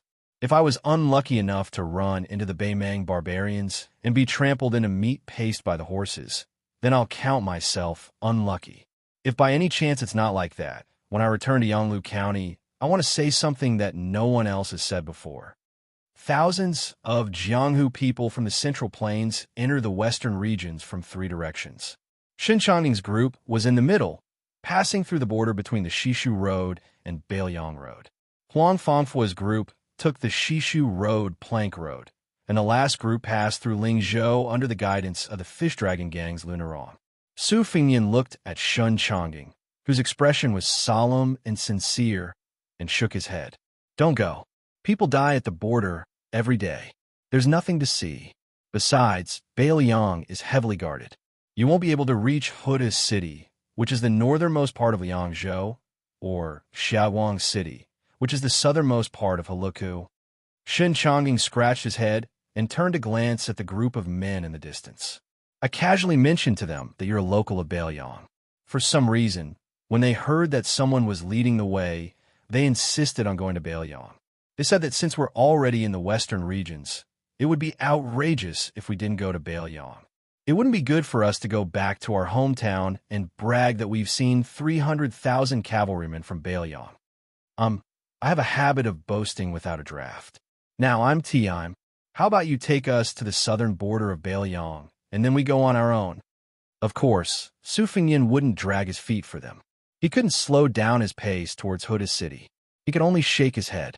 If it weren't for the current situation in a year or half a year ago, it wouldn't be a problem to take you to Liangzhou Pass to see the scenery beyond the Great Wall, let alone the southern border of Bailiang. Shen Changing didn't get angry. He patted Su Fengnian's shoulder and laughed. "It's okay. I'll go back and let them know. Okay, you owe me a drink. How about it?" Shen Changing turned around and jogged a dozen steps. Suddenly, he turned his head and asked, "Oh right, if we go to Bailiang in the future, how can I find you for a drink?" Su Fengnian was about to speak when Zhang Chunlin looked at Shen Changing, who was slow to react. He laughed and said, "What a coincidence. I'm also going to Liangzhou soon. If you don't mind, let's go together." Shen Changing was a little surprised. He asked tentatively, "Won't it trouble you?" Zhang Chunlin's smile was intoxicating. He said loudly, "I promise to eat meat and drink wine along the way. How about it?" Then, Zhang Chunlin turned to look at his 3 friends with a gloating expression. "Chen Jingyong," Qi retreated. "Kai Yongjia, what do you say? Do you dare to follow our agreement and go to the border of Liangzhou with me after this matter is over?" Chen Jingyong, who was the most handsome of the 3, smiled and said, "Why wouldn't I dare?" The young man with the most conceited expression crossed his arms. "I dare to go to the battlefield and kill the barbarians in person. Why wouldn't I dare to go to Liangzhou? If that vassal king really had the magnificent feat of personally leading an army to appear at the mouth of the gourd, and if Su Fengnian's piece is among the 300,000 stone steels on Mount Qingliang, then after we retreat, there's no harm in me leading his horse." The other young man, who was dressed in a scholarly robe, said with a smile, "I like the little girls in Yinji County the most. As for fighting, I don't like it very much, but I'm not afraid of it either. Su Fengyin smiled and said goodbye to them. He led his horse away. Chen Jingyong glanced at Zhang Chunlin, whose eyes were wandering for thousands of miles, and asked softly, "Who is it? When we met Fairy Lu at the drum platform, I didn't see you so distracted." Zhang Chunlin smiled and said, "You'll know in the future." Just as Su Fengyin left the crowd and mounted his horse to gallop north, the woman in purple was no longer standing on the roof of the tall building. Then, the woman's word spread throughout the world in the late spring of the second year of the auspicious era. At this moment, she stood with her hands behind her back, like a female emperor sitting in the north facing the south. 6 bloody heads were placed near the bottom of his feet. "There's a guy who was with you just now, and now he's secretly heading north. If I'm not wrong, he's rushing to Huta City, which is under the siege of Bei Mang's million-strong army. This person probably just fought with someone from the northern part of the western regions to the southern part of the western regions. The two of them have been fighting for almost a month, more than 1,000 miles. He didn't win, so he's too ashamed to meet others. His opponent is called Toba Bodhisattva. I'm not interested in the Battle of Liang Mang, and I don't have a good impression of him or Bailiang. Besides, I'm just the woman that person mentioned. Going to the battlefield to kill the enemy has always been a man's job. It has nothing to do with me, Xinyuan Qingfeng. What does it have to do with me? There are nearly 4,000 people here, and more than 3,700 men. Other than the 62 members of the Fish Dragon Gang, there's no one else from Bailiang. During this year's Qingming Festival, there's a place called Mount Qingliang in Bailiang. 36,872 names have been carved on the steel forest behind the mountain. As for the Beimang barbarians, nearly 100,000 people have died in Liuzhou, Liangzhou, and Yuzhou. At this point, she kicked the 6 heads off the roof one by one. I, Xinyuan Qingfeng, have already killed the 6 demons. There's nothing for you to do. So now, I only have one question for you. Bailiang has only 2 million households, and more than 30,000 people have died. How many people from Liang and the Central Plains have died in battle? And how many people dare to die in battle? If I remember correctly, Liang Dynasty, after the Reformation at the end of Yonghui Dynasty, has 12 provinces, 63 prefectures, and more than 270 counties besides Bailiang. Millions of Beimang barbarians are already at the border. Where are the men of Liang? There was a deathly silence inside and outside the town. The woman on the roof sneered, and it was unusually ear-piercing. Finally, a clear voice rang out in one of the taverns in town. Jinggan Province, Qingzhou Hanlin County, Quicksnow Villa, Yuquan here. I'm willing to go to the border. The woman on the roof laughed. How strange. It's a woman. Then, someone at the entrance of the town said loudly, Donghua Province, Wu Province, Zhang Chunlin is willing to die outside Bailiang.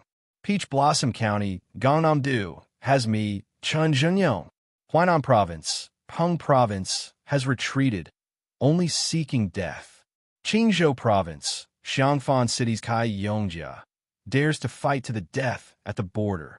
A slightly weak voice rang out, but it sounded more heroic and solemn. Yanglu County, Gangnam-do, Shunchanging is here. Nanjiang Province, Wenxian County, Bazhou Shuetao is here. Voices rose and fell one after another, continuing without end, as if there was no end to them. Far to the north of the town, a rider stopped, but he didn't turn around. This young man who dared to slay dragons, who dared to fight Toba Bodhisattva for thousands of miles, didn't even dare to look back at this moment. Bailiang was at the northwest gate. The Central Plains was behind him. Bailiang cavalry was the best in the world. The spearhead had been facing north for 20 years. However, it wasn't the Central Plains in the eyes of most of the civil officials in Liang. When had the real Central Plains ever lacked heroism? This rider began to gallop wildly. Chapter 1493. In addition to the 3 provinces and 6 ministries, Liang had established 6 academies. Most of the academies were still empty, but there were already more than 20 people who entered the academies one after another. Their status was almost comparable to that of the Hamlin Academy's Yellow Gate Scholar. Among them was Dong Yuran, a rising star in calligraphy who was commented by old Tan Tantanwing that his writing is divine, bright, and open, and has the most refreshing. There is also the young painter Huang Quan, who is adept at drawing ghosts, gods, and dragon water. These two people, together with the 10th Duan national master Fan Changho, as well as after returning from the Guanjing border, wrote a poem that was recommended by many of the capital's scholars to be second place on the list of 7 absolute poems of Yong Hui for the last 20 years, Gao Tingshu. Other than that, there was Du Ming, whose father used to be the right assistant minister of the Ministry of Justice. He was a nobody in the Ministry of Justice for 6 years, but he really made a name for himself. He and his father, who had retired many years ago, wrote a total of 7 volumes of the Tangyin collection of surprises and doubts. Not long after Song Kelly entered the Hamlin Academy, he submitted an even more brilliant work, The County Annals of Xianfu County. The content was rich and the narration was methodical, making people gasp in amazement. It was rumored that His Majesty the Emperor would read it at night and personally wrote the preface. Yin Qiji, who was also in the Hamlin Academy, and the other 3 Huang men were also extraordinary. Under the guidance of Qi Yanglong, Yao Baifeng, and other literary giants, they successfully corrected the 12 Confucian classics. The court, who attached great importance to this, quickly made 81 stone tablets and placed them in front of the Imperial College. The tablets were connected so that scholars could copy them. For a time, the outside of the Imperial College was brightly lit every night. At the same time, the court officially announced the new calendar created by the imperial astronomer. It created the first deduction method of first loss, and second circle, which was said to be the most precise calendar. As spring and summer turned, the Liang Emperor held a banquet in the palace. He invited all the old people in the capital who were over 70 years old, and half of them were the survivors of the 8 kingdoms. All of the people of Liang and Taiyan City would probably have mixed feelings about such a flourishing literary style. Many of the Old West Chu survivors who had lived in the capital for many years would shed tears. Their withered fingers trembled as they took off the West Chu crown on their heads that had never been banned by the Liang imperial court. Everyone knew that the emperor's children and grandchildren studied in the diligent room. However, apart from the officials in the capital, very few people knew that not far from the diligent room, there was a place to worship the Confucian sage Zhang. Here, there was a plaque with the words "Heaven and Earth Together," written by the late emperor. The sage was worshipped there, as well as the secondary sage, and previous Confucian sages. At this time, the young emperor of Liang raised his head to look at the 3 divine positions and 8 memorial tablets. There were 3 people standing beside the emperor: Chun Wang, who was already a purple-clothed official; Song Kelly, who had once had 2 teachers, but unfortunately couldn't keep his integrity anymore, and a middle-aged Confucian scholar who was very unfamiliar to most people in the capital. The emperor said softly, "Song Kelly, your family originally had hopes of marrying 2 people here, but your grandfather and father both disappointed the late emperor. I don't want you to disappoint me again." Song Kelly bowed his head and said slowly, "I can only do my best." The emperor didn't say anything else. Song Kelly just kept his head down until Chun Wang gently tugged on his sleeve. The 2 of them walked out of the room quietly. Chun Wang turned around and walked forward, while Song Kelly kept his back to the door. After Chun Wang and Song Kelly left, the head eunuch of the ceremony directorate, Song Tonglu, quietly closed the door. The young emperor finally showed a hint of exhaustion. The middle-aged Confucian scholar who was qualified to meet the emperor since birth couldn't help but sigh. "Your Majesty, you shouldn't have indulged that woman from Mount Hui. Although I'm not a member of the imperial court, I know that being an official is, in the end, accumulating reputation. Reputation is a sound that reaches the ears of the emperor. Once the matter is done, it's in the emperor's heart. From top to bottom, it's just a matter of time before you reach the highest position. Then there's the reputation of the people, which has always been valued by the officials verbally, but looked down on in their hearts. From the bottom to the top, The person who's the most successful is Qi Yanglong, who has persisted in Jianghu for 70 years. Tantanan and Huanwen are close behind him. Yao Baifeng, who's only suitable for learning and not being an official, is slightly inferior. The assistant minister of the Ministry of Rights, Jean Lanting, has the heart but is powerless. The person who can surpass Yong Hui as an official is Chun Wang, who just left with Song Kelly. The father and son of the Su family aren't official officials of the Zhao family. The more this is the case, the more popular Su Fengyan will be. I'm afraid that one day he'll have a harder time than the late emperor suppressing Su Shao. Zhao Zhuan calmly said, "Are you saying that Su Fengyan has the intention to rebel?" The middle-aged man shook his head and said, "On the contrary, I've never thought that the father and son of the Su family would rebel. After the Battle of the Western Fortress, it was like this. Now that the Battle of Liangmeng has begun, no matter how the situation changes, it's still the same." Zhao Zhuan frowned and said, "Isn't that self-contradictory?"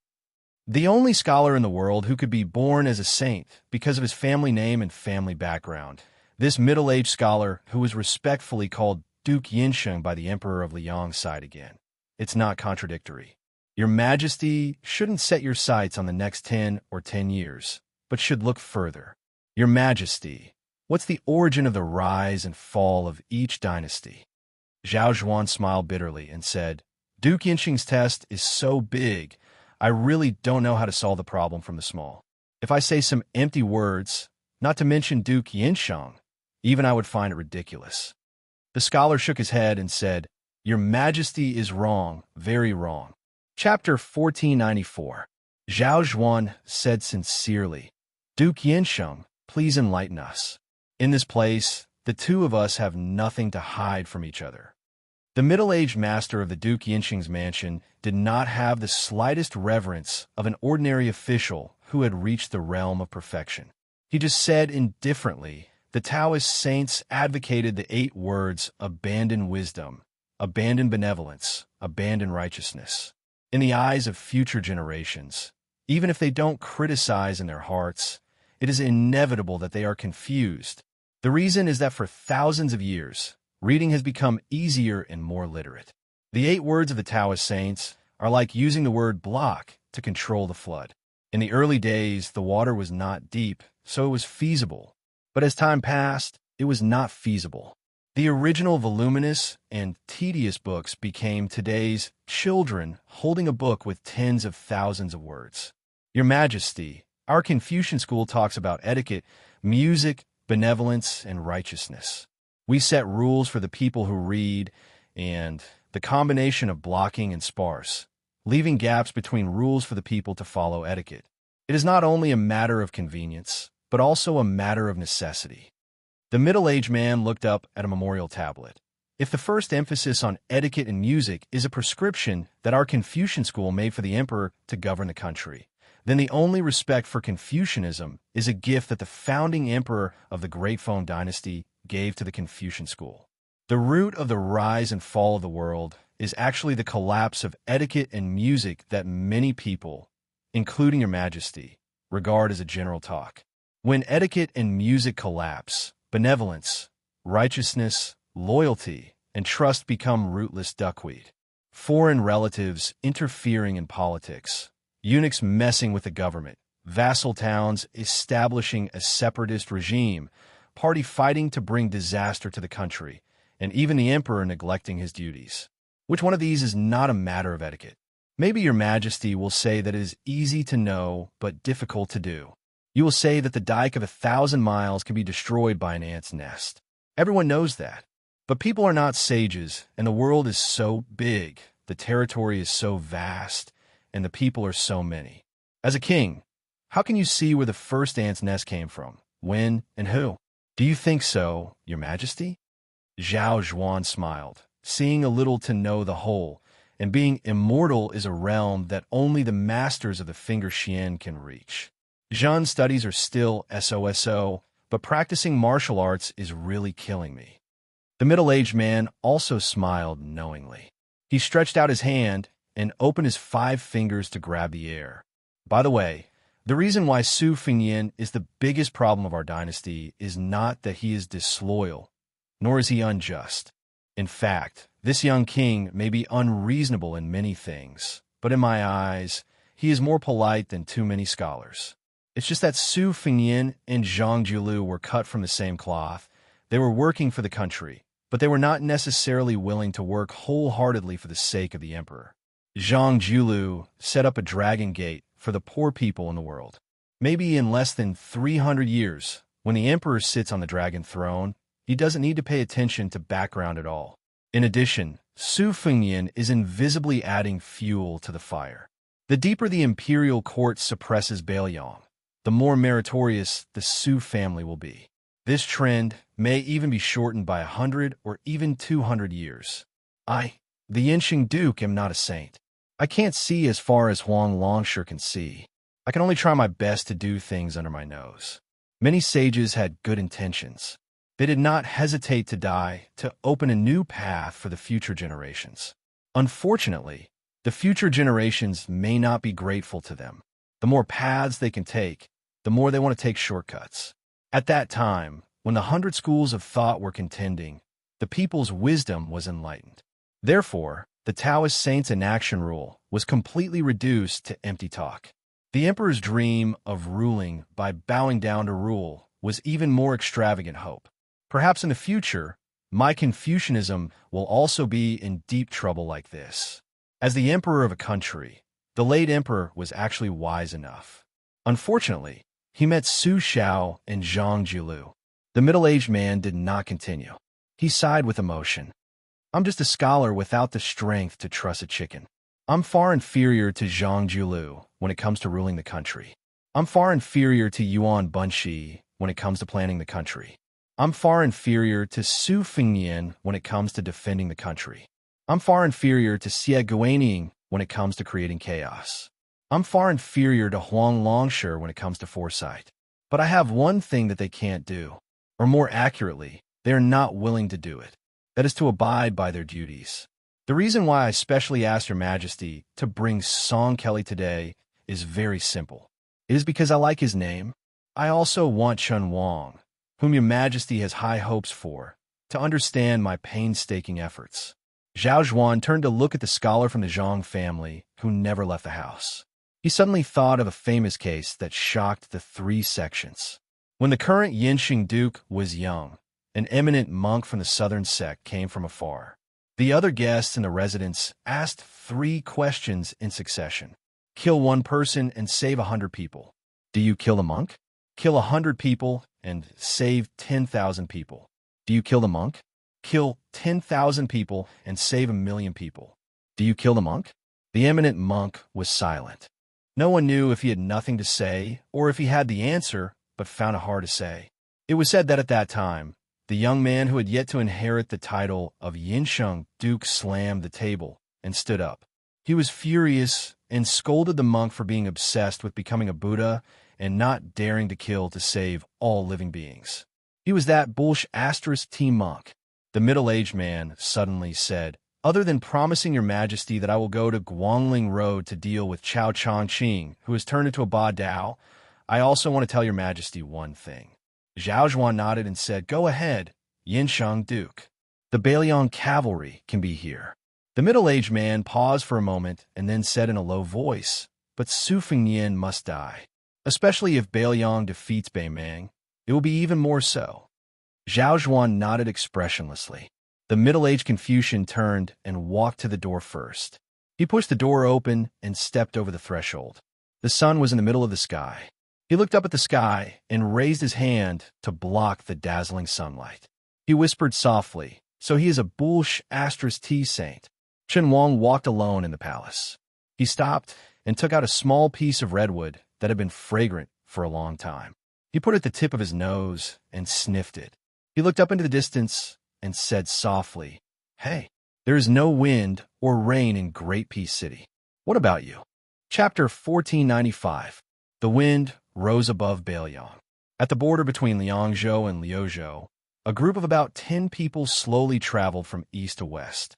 There were old men who lifted the curtains and sat outside the carriage. There were middle-aged knights who carefully guarded the carriage. There were also young men and women who were attracted by the vast scenery in the northwest. They finally couldn't help but spur their horses forward and compete with each other in riding. At the front and back of the group, there were two steady men who gave off the aura of Jianghu. From time to time, they would pay attention to their surroundings in case something unexpected happened. The white-haired old man, who was clearly the backbone of this group, sighed with emotion. The summer solstice, pointing to the southeast, should have been a great time for all living things to grow up. The vegetation is already like this, but who knows how many people will die. The coachman was an old man of about the same age. However, because he was a martial arts grandmaster, he was much more vigorous than his good friend behind him. After hearing his old friend sigh with emotion, he didn't say anything. In his heart, he was very confused as to why his good friend didn't choose to show off his ambitions in Great Peace City. Even if he was slightly inferior to the head of the Secretariat, he was definitely not far off. At the very least, he could be on par with Yao Baifeng, who had just become the first scholar of the 6 academies.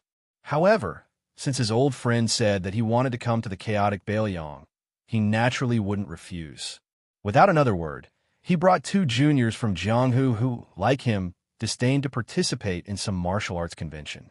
They escorted his good friend's group from Xianxia Academy to Bailiang, which was located at the northwest border. However, he had his own bottom line. If his old friend went straight to Liangzhou's Qingliang Mountain, then he would only send him off to the outskirts of Liangzhou's capital. He definitely wouldn't take half a step into the city. After all, when the old Liang king led the Su family into Jianghu, one of them was his sect. Even though so many years had passed and his sect had long since retired, the old man still hadn't untied the knot in his heart. Fortunately, on this trip to the northwest, they only strolled around Xiaoguang City in Yuzhou. Then they entered Liangzhou and went around Qingliang Mountain to Qingtsang City in Liuzhou. The northern Liang prince's mansion also turned a blind eye to this and did not disturb them. Although the second princess of northern Liang, Su Weisheng, was one of the inner disciples of her good friend, Han Guzi, and Su Huang, Sima Can, Lu Duanmao, and the others in the caravan were also her fellow disciples. The old man, whose reputation in Xianxia Academy was close to that of Grand Chancellor Qi Yanglong, laughed softly. It's the beginning of summer. On this day, the Liang Emperor will lead the civil and military officials to the southern outskirts of Great Peace City to welcome the summer. Whether it's the emperor, who always wears a yellow dragon robe during court meetings, or the court officials who are always in yellow and purple, they all have to wear vermilion ceremonial robes under the constant reminders of the officials from the Ministry of Rites. After the ceremony, the emperor will open the ice cellar in the palace and give the ice that was stored last winter to the officials who were evaluated as superior by the Ministry of Personnel. It's a pity that my unofficial disciple, Su Gong, who is the assistant minister of the Ministry of War, was somewhat implicated by his junior sister Su and had to stay in Liangzhou to patrol the border. Otherwise, he would definitely have a share. All right, old song, your hometown has the custom of drinking spring wine to celebrate the arrival of spring, right? The coachman nodded and said in a muffled voice, "We've already finished the wine we brought when we set out." Under the suggestion of that provincial governor Mi from Lingzhou, alcohol is now banned everywhere in Bailiang. The most we can buy is green ant wine. I don't want to drink this wine. Han Guzi said helplessly. Song Xianxia, oh Song Xianxia, why are you, an old drunkard, getting angry at green ant wine? Aren't you just looking for trouble? If you really have the ability, then go fight with that young great-grandmaster surnamed Su. The coachman became more and more annoyed. He snorted coldly. I can't beat him. If I could beat him, I would have drunk hundreds or thousands of caddies of green ant wine. While the 2 old men were chatting, 4 or 5 riders galloped toward them from afar. Other than Han Guzi's granddaughter, Han Guxiu, the others were the old man's favorite students. The oldest man was in his 40s. He was recognized as a master of the art of war, but refused to enter the imperial court, Su Huang. There were also Sima Can, who was in his early 30s, and the handsome Lu Duanmao of the School of Legalism. As for the woman with a cold temperament, she was a strange martial arts genius known as the Living Armory, Jean Baosher. Since childhood, She had shown an amazing talent of eidetic memory. She had read all the martial arts secret books of all the major sects in the world, but she did not practice martial arts. Among them, Lu Duanmao's appearance was the most unbearable to look at. His skull was sunken, his nose was sunken, and his teeth were exposed. He had the appearance of someone who was destined to die young and be poor. Especially when he was together with Jin Baochu, who had an outstanding posture, he looked extremely ugly. If an ordinary timid girl looked at him, she might have nightmares at night. After Su Huang approached the carriage, he softly said, "Sir, just now, 3 li to the north, we encountered Northern Mang scouts. Judging from their attire, this should be Lu Gui's subordinates, the Black Fox Guard. There are close to an entire unit of men and horses, and they should be coming for us. If nothing unexpected happens, a cavalry troop will slaughter their way out very soon." Based on Liang Mang's similar scouting regulations, the number of cavalry behind the marking post was linked to the number of people. At the very least, there were over 1,000. The Beimang cavalry following behind us is only 500. If we continue to move forward, they may not be able to enter the battlefield in time. Should we go south or turn back to buy time for the 500 Beimang cavalry? Han Guzi had a geomancy map on his knees. After looking around, he stretched out his hand and quickly pinched his fingers. He smiled and said, "It's a good fortune. It's okay. We can continue to move forward. Even if the sky falls, there will be someone to hold it up." Su Huang smiled and didn't say anything else. It wasn't just him. Everyone believed this without a doubt, directly ignoring the large-scale Northern Mang cavalry that was about to arrive. It was not that they were arrogant or that they relied too much on the martial arts Grandmaster Song Xianxia's combat strength. It was because their teacher, Han Guzi, was an erudite man. He knew the ways of the world and was flawless. When Huang Longsher was just an ordinary student in Shangyin Academy, he was extremely conceited. Thus, there was a saying, "Apart from a grain, there is no one else." Chapter 1496. The group of people ignored the Beimang cavalry and continued their journey west into Liuzhou. Jin Baoshi couldn't resist Han Guoxiu's coquettish behavior and had no choice but to agree to ride on the same horse. They whispered to each other about women's private matters. Even Jin Baoshi, who was as cold and arrogant as Su Weisheng in Shangyin Academy, had a slight smile on her face. Lu Duanmao rode side by side with his 2 senior apprentice brothers, Su Huang and Sima Can. He asked curiously, "Senior apprentice brother Su, compared to the fierce battles in Liangzhou's Huda City and Yozhou's Heluku, the confrontation between the 2 armies in Liuzhou's Qingcang City is particularly quiet. Other than a small skirmish between light cavalry, there are no other movements. So, are we going to fight or not?" Su Huang, who was familiar with military books, smiled and said, "You have to ask Sima Can. It's useless to ask me." Lu Duanmao was stunned. Sima Can, who was focused on studying the art of vertical and horizontal maneuvering, smiled and said, "Whether we fight or not, we don't have to look at the Beiliang's Longxiang army or Beimang's great general Lu Gui. We have to look at the southern imperial court further north. Lu Gui, who was praised by the Empress of Beimang as a half-human butcher, has now become the biggest laughingstock on the border of Liangmang. The southern imperial court of the northern barbarians is in an uproar. They all want to remove Lu Gui's position as the commander of the Western Front and give it to the king of the northern imperial court, Toba Bodhisattva. However, at this sensitive time, the king of Beiliang helped us a lot. Didn't we hear about it a few days ago? This young king of Beiliang and the king of the northern imperial court, Toba Bodhisattva, who had already entered Liuzhou, had a fierce fight. The 2 martial arts masters fought each other in pairs for thousands of miles. When Sima Can said this, Su Huang, who had a beautiful beard, twirled his beard and smiled. He seemed to be fascinated. Lu Duanmao, on the other hand, snorted coldly. Clearly, he didn't have a good impression of the most powerful young king of Beiliang dynasty. Sima Can continued, "Speaking of the 3 fronts of Beimang, the king of the southern imperial court, Dongzhua, is in the middle. General Yang Yuanzhan is an old fox who knows the rules of the imperial court. He took the initiative to recruit many disciples from the northern and south of Beimang. Zhong is the vanguard. Zhong Tan is an example. He, Yang was the example of Zhong's, was who was the vanguard. The vanguard, Zhong's is to, is to that. By the, in comparison, the stubborn Lu Gui is not very likable. Fortunately, Tuoba Bodhisattva himself rushed to the North Court to meet with His Majesty in front of everyone's eyes.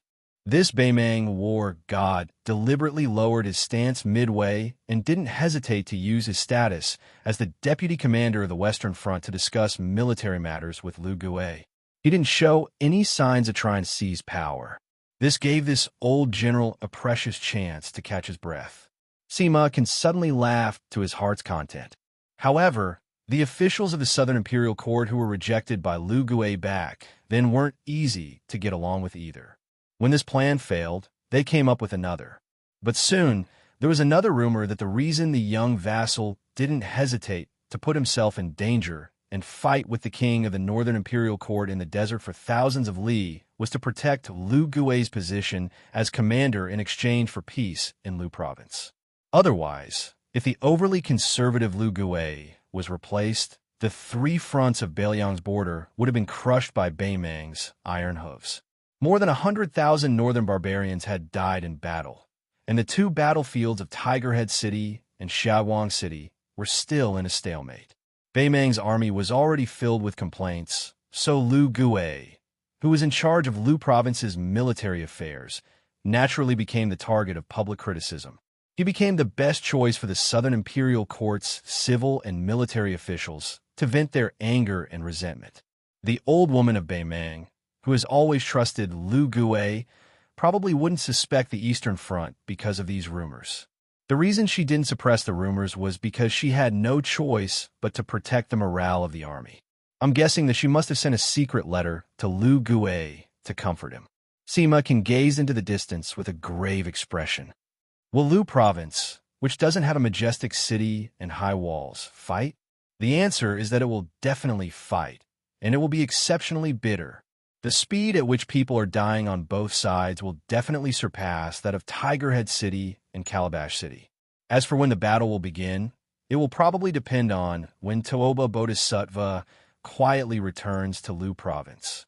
The battlefield far away from the Imperial Court, even if it's several thousand li away from the Dragon Throne, is always the blood-stained lichen under the throne.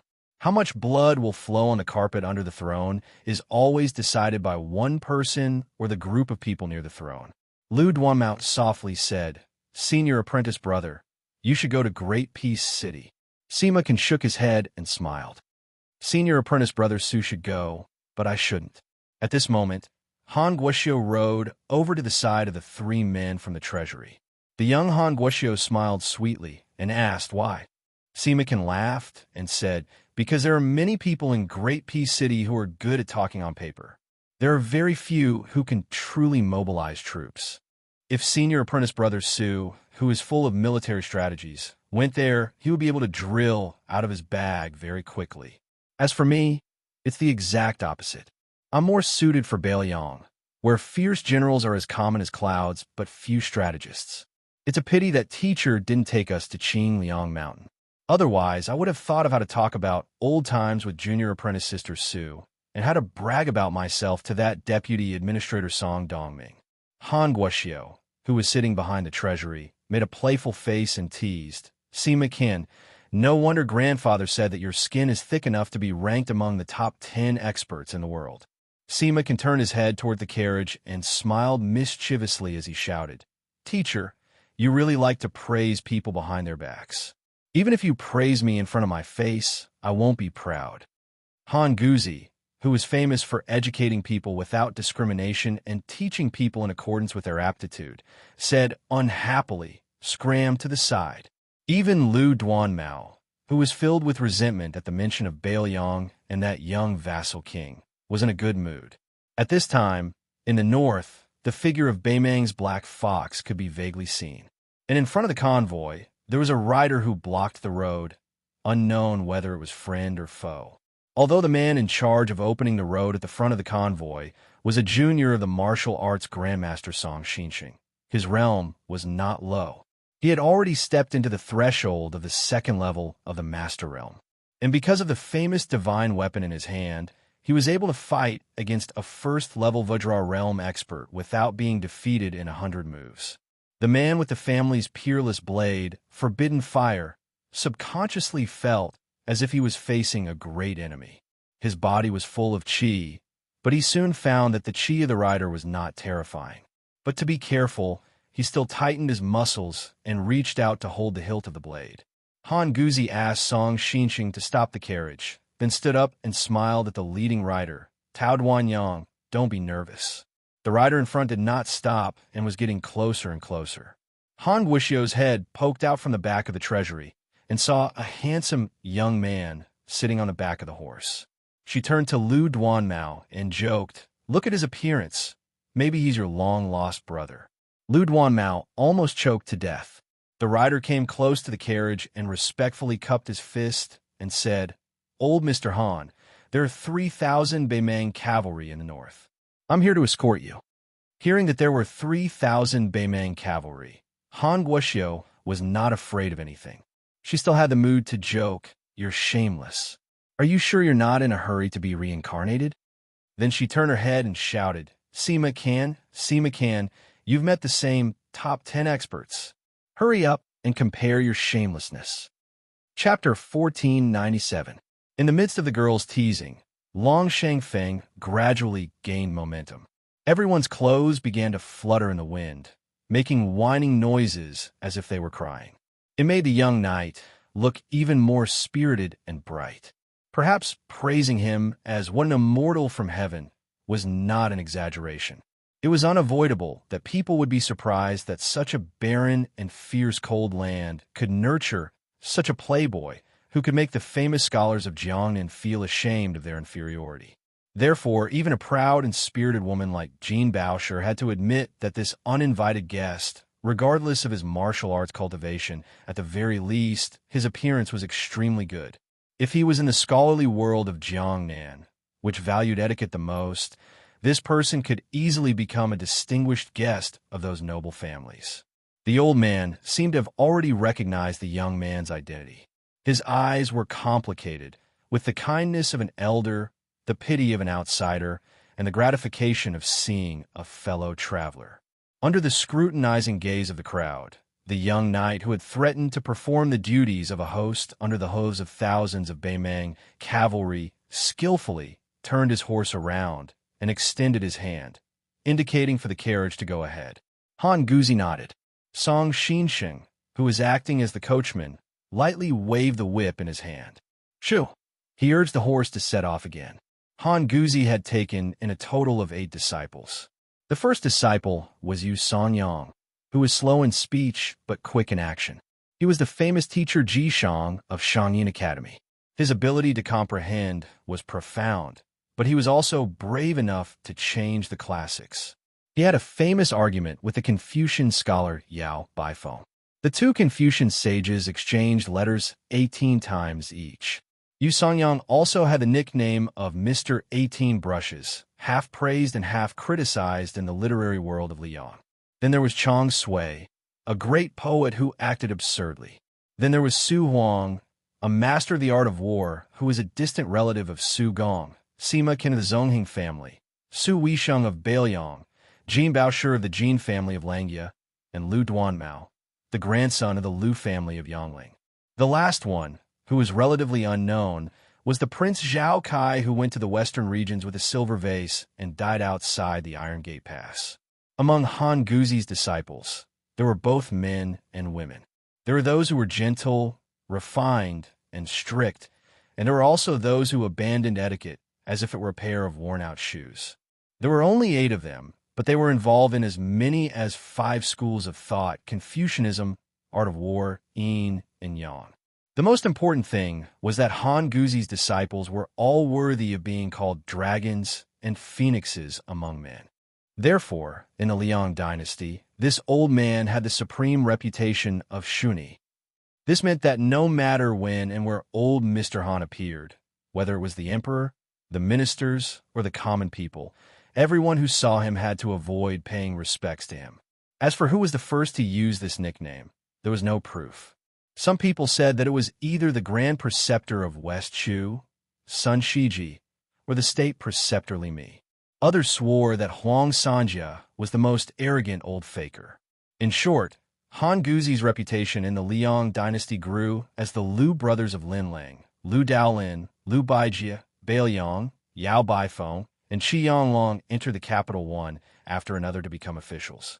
The old man, who had always shut himself in and refused to pay any attention to political affairs, was becoming more and more famous.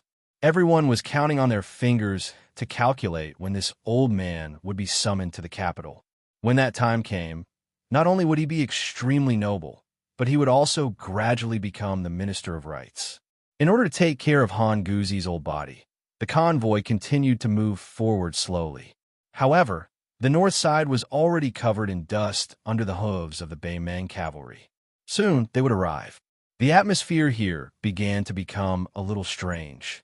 Even the fearless and heartless Han Wuxia was a little flustered.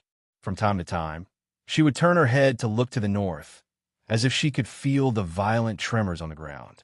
Previously, she had used Sima to kill the young knight, but unfortunately, she didn't get any response.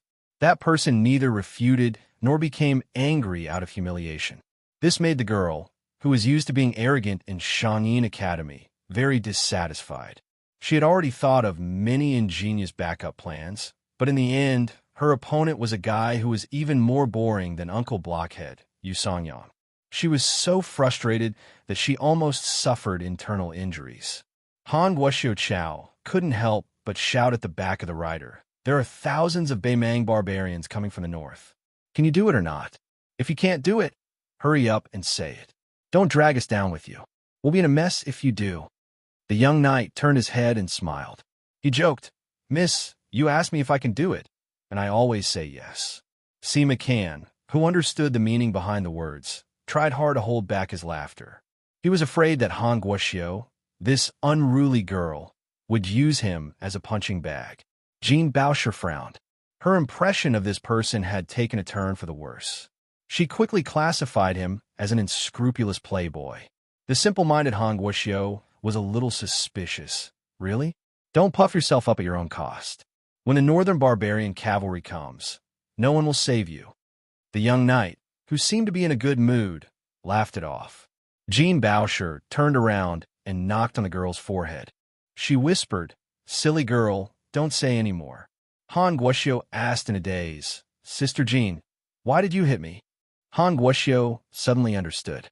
She smiled and whispered in Jean Bauscher's ear, "Sister Jean, have you taken a fancy to this Bailiang man who looks like a dog?" "Sigh, it's not that I want to criticize you. This guy's appearance is not bad, but compared to my future husband, Xianxia, he's still thousands of miles away. My mother said that you can't judge a man by his appearance and family background. Character is more important than anything else. Bailiang men, especially those sons of generals, kill and kill all year round. They definitely have bad tempers and are uneducated. Sister Jean, I'll say this in advance. If you dare to marry a Bailiang man, we'll break off our friendship."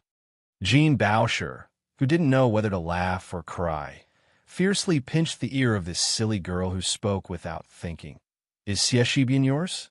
Who was the one who cried and told me that you wrote dozens of letters to him, but he didn't reply to any of them?" Just as the two girls were scratching each other's itches and playing around, the knight had already bid farewell to Han Guzi and rode away to the north. Seeing the back of the horse, Han Guoxiu widened her eyes. Has this guy lost his mind? Or was I right? Is he in a hurry to be reincarnated? The girl shouted, "Grandpa, who is he? You must already know, right?" The old man leaned lazily against the wall of the carriage, smiling but not saying anything. Han Guoxiu complained, "Stingy." Su Huang, who was beside the carriage, asked softly, "It's him?" The old man nodded and looked at the sky with squinted eyes. He sighed. How does Chang Sui write a poem? When he was 15 or 20 years old, he captured the northern barbarian knight on foot. His iron robe was as white as snow. Jean Bauscher subconsciously grasped the hilt of the sword at his waist. With a heroic spirit, He followed the old man and recited, "One man can fight 3,000 miles away. One sword can fight against 1,000,000 soldiers." But what happened next stunned everyone except Han Guzi. After galloping for a mile, they vaguely saw the man stop in front of them. Then, dozens of Beimang's elite black fox guards suddenly turn around. Jean Baosher and the others could barely see the armored Beimang cavalry. For no reason, they slowed down their charge. Then, without hesitation, they turned around and ran away. In an instant, there was no one left. No matter what, there was an army of 2,000 to 3,000 cavalrymen. Even though the thunder was loud and the rain was small, there was no rain at all. It was Su Fengyan, who had rushed over after receiving the report from Whispering Water. He didn't chase after them alone. Instead, he reined in his horse and galloped back to the carriage. The reason he came here as a guard was that the 500 elite Baoyang cavalry might not be enough to protect everyone. After all, the old man was one of Second Sister's teachers. It was reasonable for Su Fengyan to show up. Secondly, he wanted to see for himself the elegant demeanor of the evasive old man Han. He wanted to see if he could recruit him to Mount Qingliang. Unfortunately, when he saw Han Guzi for the first time, he knew that the old man didn't have this intention. He was just like a scholar who wanted to travel and study. A melon that was forcefully picked would not be sweet. Moreover, the old man's reputation was only a hair's breadth lower than that of the head of the Secretariat, Qianglong. Even if Su Fengyan was one of the 4 great grandmasters, he couldn't force the old man to join him. If he forcefully detained this group of people, then the Central Plains, which had finally changed their view of Baoyang, would probably view them as enemies. Taking a step back, Deputy Administrator Song Dongming, Green Deer Cave Academy's Huang Chang, and the thousands of scholars in Liangzhou would all rebel. Su Fengyan approached the carriage. He cupped his fists and said, "Old Mr. Han, no matter what, I still hope that you can make a trip to Liangzhou on your way back. Even if you don't enter the city, there will be people coming out of the city to welcome you." Han Guzi shook his head and smiled. It wasn't easy for this old man to muster up the courage to travel. Every place I can go is a good place. Therefore, I won't go back. If nothing unexpected happens, we'll go west. We'll see Qingtsang City, Linyao City, and Fengxiang City. We'll stop at Mount Lantua and then go south.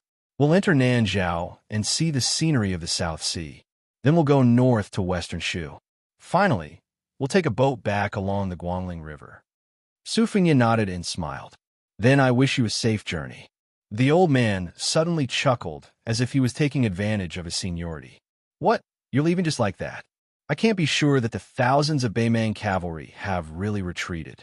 They're not going to send us off? If we die here, it won't be a small matter. The Baoyang cavalry can bear the burden of the million-strong Beimang army, but you may not be able to bear the infamy." For some reason, Su Fengyan thought of that lousy chess player Chancellor Wang, who was also Second Sister's master. Why was it that Second Sister's master was so disrespectful towards his elders? Su Fengyan said helplessly, "Then I'll send you off for another 10 miles. Any more, and I won't be able to."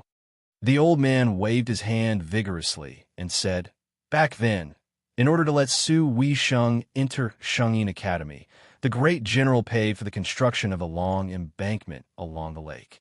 It's called 10 miles of spring dawn. My legs are so weak that I've had to walk on it every day. Therefore, I feel that your 10 miles of sending me off isn't sincere enough. It should be at least 20 miles. Is that okay?" Su Fengyan smiled bitterly and said, "Okay, then 20 miles it is." Han Guoxiu rolled her eyes. "You rascal. Why do you always say yes when anyone asks you if it's okay?" Chapter 1498. Even Su Fengyan, whose eloquence was unrivaled under the heavens, was left speechless.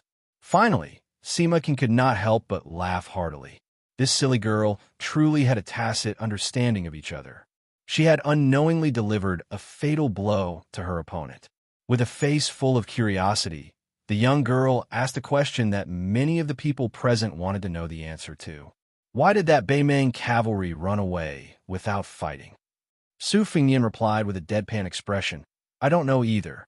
I only said one sentence to them." Knowing that it was most likely a trap, Sima Can and Jean Baosher blurted out at the same time, "Don't ask." However, Han Guoxiu impatiently asked, "What did you say?" Su Fengyan replied, "I told them that it was getting late and that Lu Gui told them to return home and start cooking." Han Guoxiu stared blankly for a moment. With round eyes, she asked, "Are those northern barbarians idiots? They really believe that?" Su Fengyan smiled mischievously and nodded. "That's right. They really believed it." Sima Can covered his forehead with his hand. "This silly girl. You haven't even climbed out of the first trap, yet you've already jumped into the second one at lightning speed." Jean Baosher felt extreme disgust towards this fellow who liked to act mysterious with his mouth full of oil. In a cold voice, he asked, "Is it fun?" Su Fengyan smiled and said no more. "In order for your group to travel in a carefree manner and deal with Zhao Gou's death soldiers, 26 people from Beiliang's Fu Shui room have already died. More than half of them died outside of Beiliang's borders. This time, Han Guzi was leading his troops west into Liangliang. As a remnant of northern Han whose entire family had perished in the flames of war, Yu Songyang naturally would not accompany him. Chang Sui, the famous poet and writer, was the only disciple of Han Guzi who did not enter Beiliang's territory. He was clad in a green robe, wielding a sword and a wine pot, and went to Jibei in an elegant manner. Of the three Jianghu masters, apart from the steel breaker Song Xianxia, who was Han Guzi's best friend, Chizu, who carried the famous saber Forbidden Fire, was a chivalrous man. The young man at the tail of the caravan, Lu Shouwen, had an extraordinary background. He came from the Huiji Lu clan, which was ranked third among the clans in the world that Li Yang had recently set. Although Lu Shouwen was born of a concubine, the Lu clan had always valued both civil and martial arts. Lu Shouwen, who had attained the cultivation of third rank before the age of 30, was naturally a favored figure of the clan. The spy report from the Fu Shui Fong mentioned that this person, like Lu Duanmao, liked the woman named Jean Baosher, but this was not the main point. The main point was that Lu Shouwen was most likely a double agent. On the surface, he was under Zhao Yi's Guangling Spring Snow Building, but in secret he might be a spy from Nanjiang Road. Along the way, Lu Shouwen had risked his life to kill 3 Zhao Gou masters.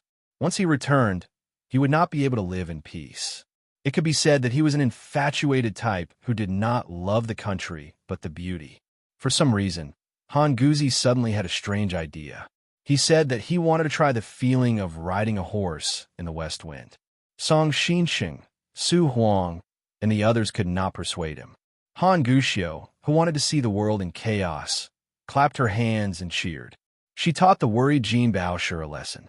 With the help of the sweaty Sima Can, the old man finally got on the horse.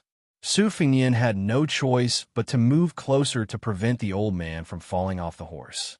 Fortunately, the old man did not seem to have any intention of urging his horse forward.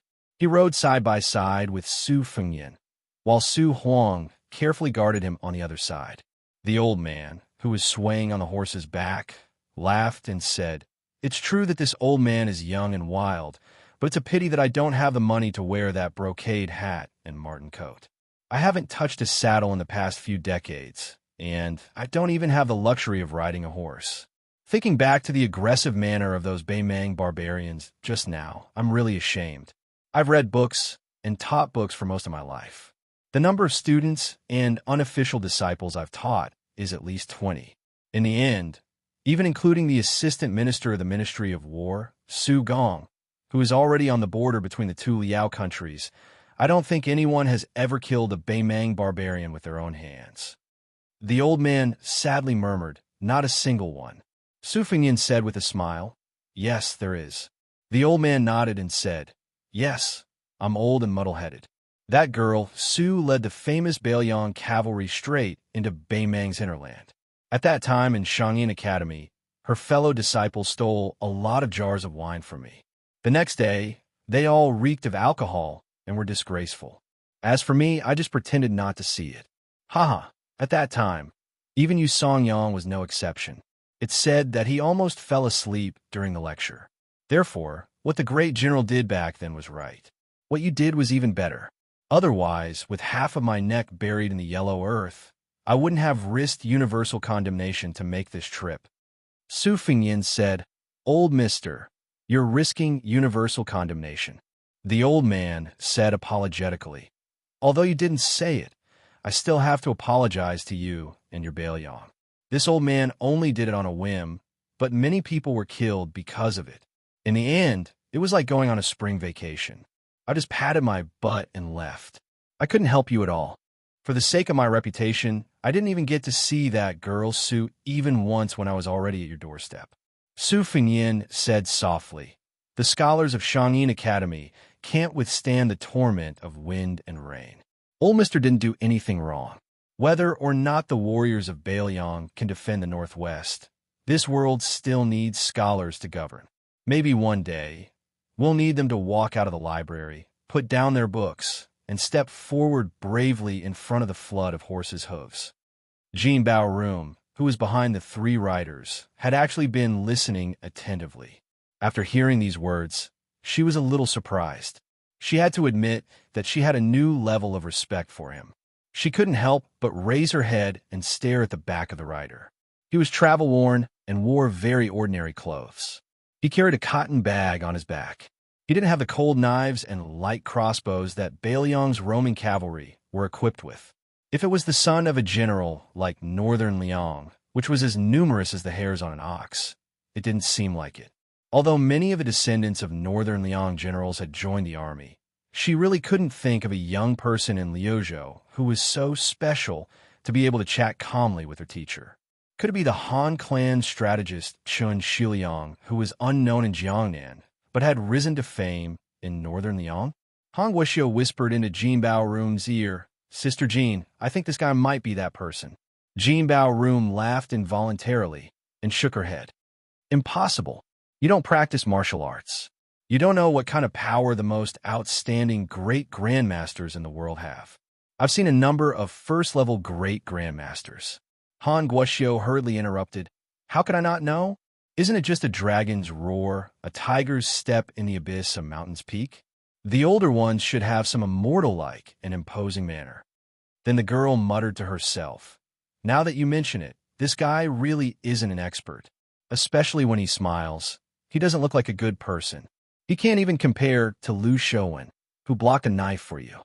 In the end, Han Guoxiu sighed and said, "There's nothing I can do. I originally wanted to come to Baelyong this time, to see that Su Fengyan. Many of our sisters in the school seem to have given themselves a bewitching potion. If I see him with my own eyes, when I go back, won't they die of envy? Huh, I've thought about it. When the time comes, I'll say that I've seen Su Fengyan. I'll also tell them that the guy's 10 feet tall, with a strong back and a bare waist. His face is full of whiskers, and his arms are as thick as their legs. What dragon, Phoenix, Northern Sioux, Southern Song. Anyway, we've seen that Song Maolin with our own eyes. He's really handsome. Other than my husband, Xie Shibian, I don't think anyone in the world can compare to Song Maolin.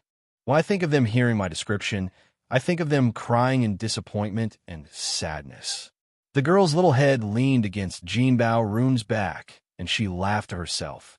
Chapter 1499. Jean Bao sure shook her head and laughed softly. "You don't be so bad. Be careful that you won't be able to get married. You should at least leave some memories for your friends." Han Guoxiu said childishly, "No. Who told them to say that my husband is not even 1/10,000th of that Su Fengyan?" Lu Duanmao was about to interrupt, but Lu Shouwen had already urged his horse forward and came to Jean Bao's side. Lu Duanmao, who was born to be able to ward off evil spirits, had a sad look in his eyes and stopped moving. The sharp-eyed Sima sighed quietly. He had told his junior many times that junior sister Jean was not the kind of woman who judged people by their appearance, but Lu Duanmao would always be discouraged when he saw her. When his junior brother Zhao Kai was still in the academy, he had successfully tricked him into confessing after he got drunk. Although Jean Bao was not moved, it was obvious that she did not hate him. However, Lu Duanmao was still so scared that his legs trembled after he woke up. Originally, Zhao Kai had already thought of how to encourage Lu Duanmao to strike while the iron was hot. However, With the sudden departure of his junior brother from Xianxia Academy and the shocking news that followed, Lu Duanmao completely retreated. For half a year, he drowned his sorrows in alcohol. In the end, he was awakened by Jin Baoshi, who could not stand it anymore. Only then did he let go of the wine jars and jugs that he relied on and was teased by others as the drinking wife by others. Originally, except for Su Weisheng and Jin Baoshi, the 6 men of the same sect had all agreed that after Zhao Kai and Lu Duanmao returned with their beauties, they would get drunk together and drink all of their master's hidden wine in one go. Sima can look to the south with red eyes. Junior brother, you and I agreed to be the monarch and minister who would go down in history together. Sima can did not hate the Baoyong, nor did he hate the young man who was his royal highness at that time. He just missed his playful junior brother very much. Lu Shouwen rode side by side with Jin Baoshi and Han Guoxiu, but he didn't speak to Jin Baoshi, who fell in love at first sight. He looked towards Han Guoxiu and said with a gentle smile, "Are you scared after seeing those northern Mang barbarians?" Han Guoxiu, who was naturally closer to that coward Lu Duanmao in her heart, rolled her eyes and said, "Scared to death." Lu Shouwen was somewhat helpless, but he was not angry. In fact, his current situation was much better than when he had been targeted by the little girl. He shifted his gaze and asked softly, "Miss Jean, why did the Beimang cavalry take the initiative to retreat?" Jin Baoshi shook his head and smiled faintly. "I don't know.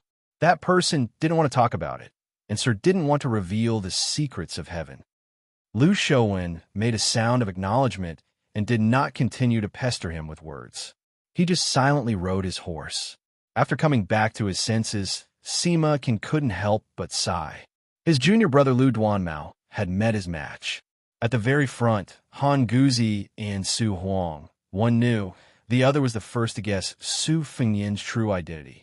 The 3 of them casually talked about the Battle of Guangling.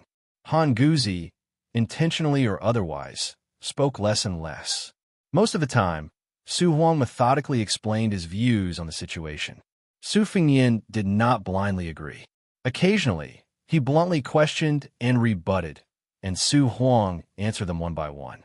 However, the 2 of them still had a large difference in understanding of the final victory and defeat of the naval battle on the river. Su Huang believed that victory and defeat were decided quickly. The Zhao Yi Navy, with the help of the Qingzhou Navy, had won. Su Fengyan believed that after 2 to 3 months, the West Shu side that Chao Chongqing was on would win. Han Guzi only said that the 2 of them were half right and half wrong. Afterward, he did not express any more opinions. Later, Su Huang asked about the battle at Calabash in detail. Su Fengyan told him everything he knew. In the end, Su Huang sighed emotionally. Back then, the Baoyong had said that they would eat 150,000 Beimang at Calabash. Before Su Gong entered the capital to take up his post, he did not believe it. He said it was not too much, but too little. When Su Fengyan and Su Huang talked about building another hooded city in Liangzhou, the old man casually mentioned that Su Huang had this idea 3 years ago when he was doing his calculations. At the time, many people thought it was a fool's dream. In a large education palace, only Ko Jianghuai and Qi Shentz believed it. Just as Su Huang seemed to carelessly mention that Beimang's central front might divert a portion of its forces to the eastern front in Liuzhou, Han Guzi, who seemed to be unable to stand the bumpy ride of the horse, asked with a smile, "Have we traveled more than 10 li?" Su Huang was stunned. He nodded and said, "Almost." The old man suddenly smiled at Su Fengyan and said, "It doesn't matter if you travel 10 li or 20 li. In fact, the thought is more important than the distance. As for this old man, I won't delay your journey to Huaiyang Pass. Once the Su girl gets angry, it's not just her fellow disciples who are all trembling in fear, like mice meeting a cat. In fact, I'm also afraid." The old man muttered that he was old, really old. He got off the horse with difficulty. After getting into the carriage, he still did not enter the cabin. He sat down cross-legged behind Song Xianxia and waved his hand. He laughed loudly and said, "I have no wine to send you off. I'm old. I have the heart, but not the strength." Su Fengyan smiled and stopped his horse. A rider brushed past him. He watched the group gradually disappear into the distance. The wind in Longshang was strong. Su Fingyan's sleeves wantonly fluttered forward. Sima Can gave the little girl, Han Guoxiu, a look. Unfortunately, the girl did not understand at all.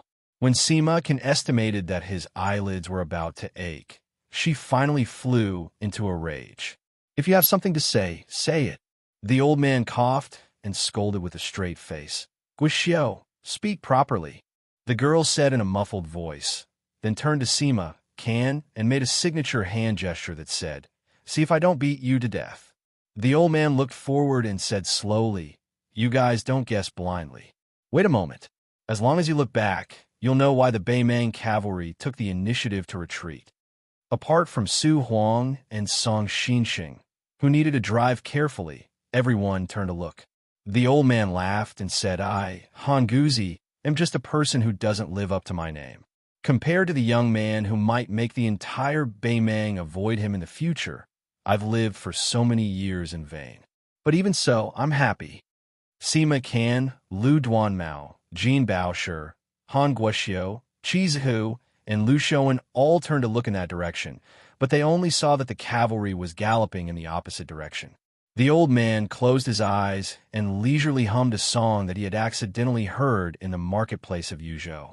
At that time, a little girl sang it when she bought green ant wine for her father.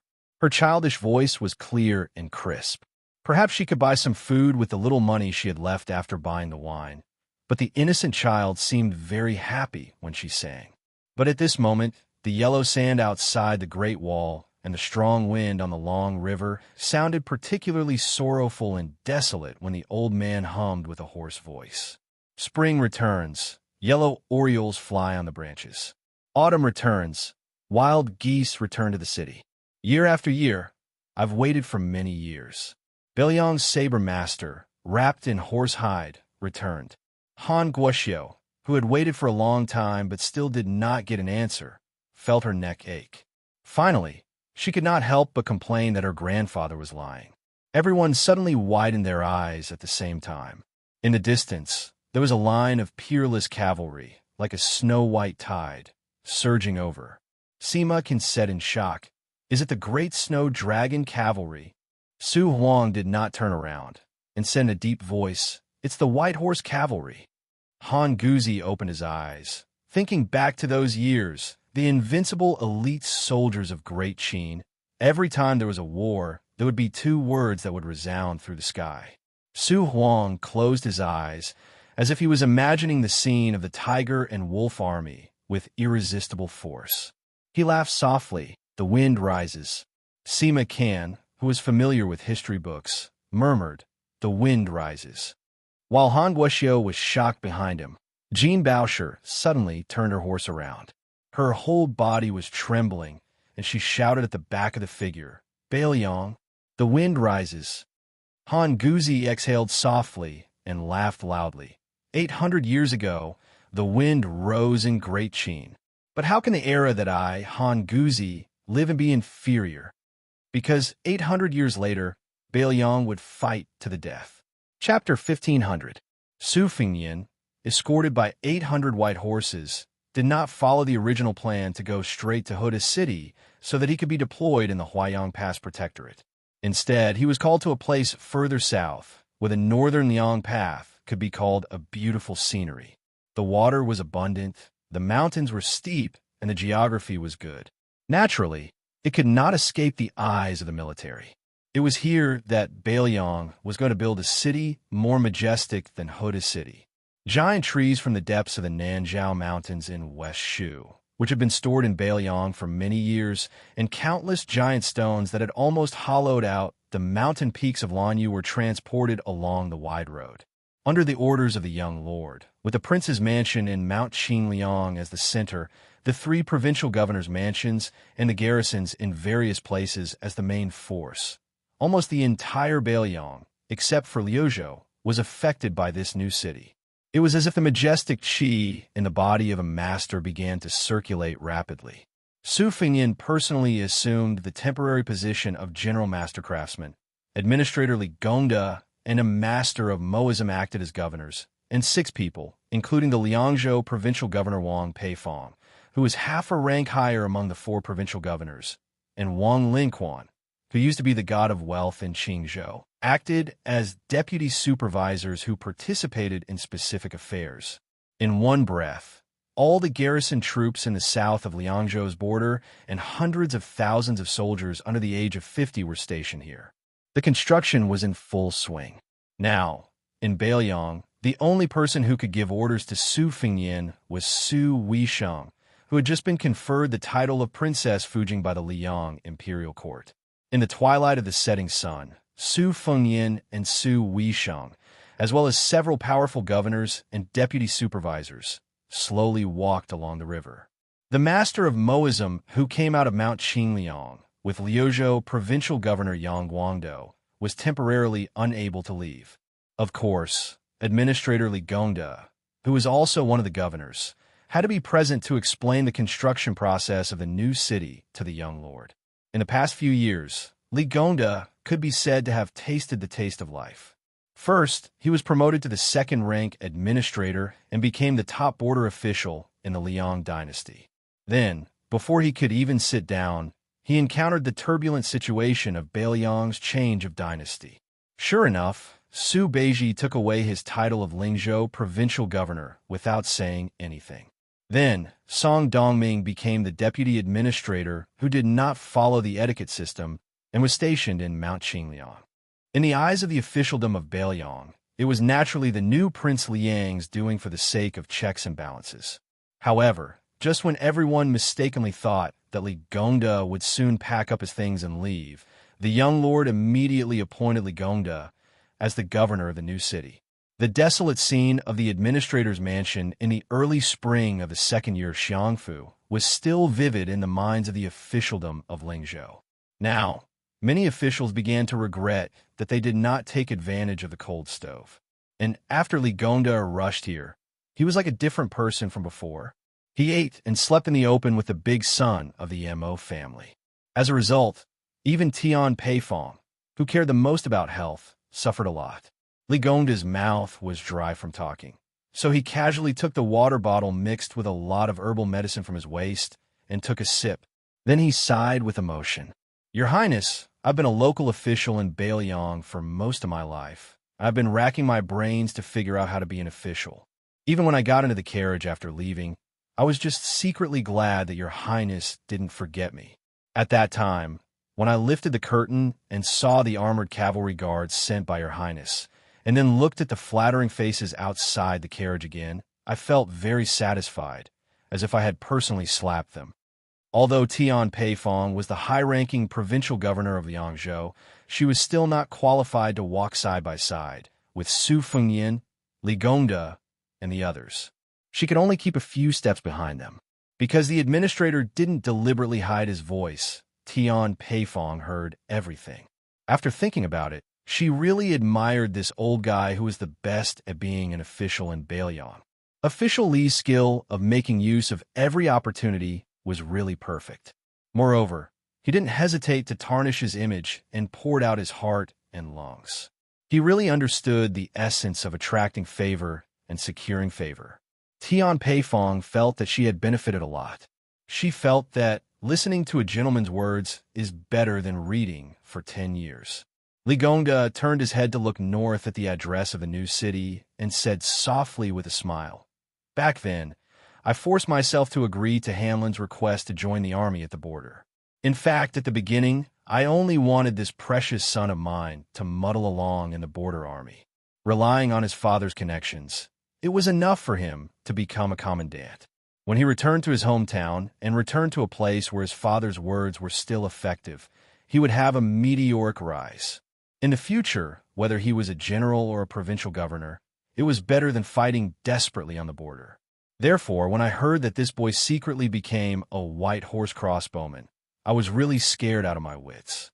When I heard that Li Hanlin had actually followed the Longxiang army to attack Gusai province and even acted as a scout to open the way, as his father, when did I not burn incense and pray to Buddha during that time?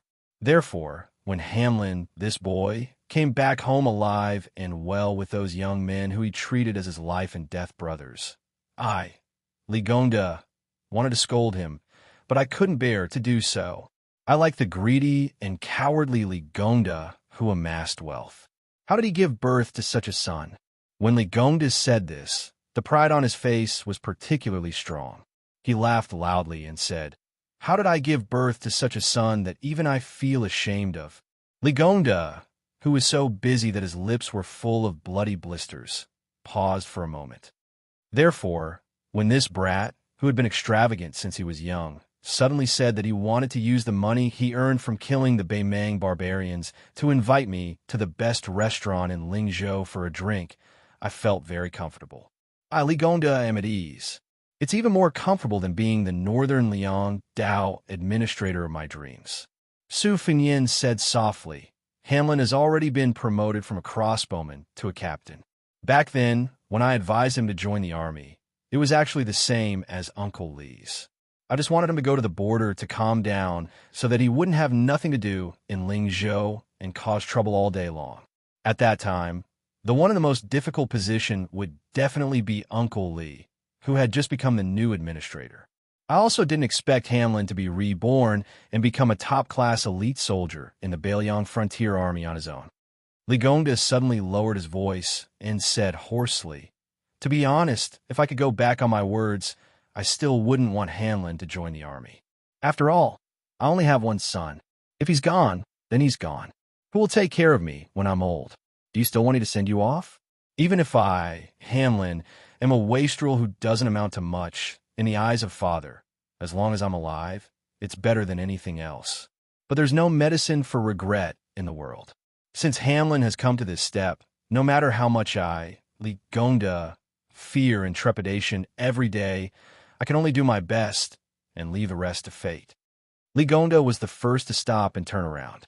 Looking at the city, he muttered, "I, Beiliang, want to build tall buildings here and let this city dominate the border. I, Li Gongda, don't say anything about working for the Beiliang Frontier Army.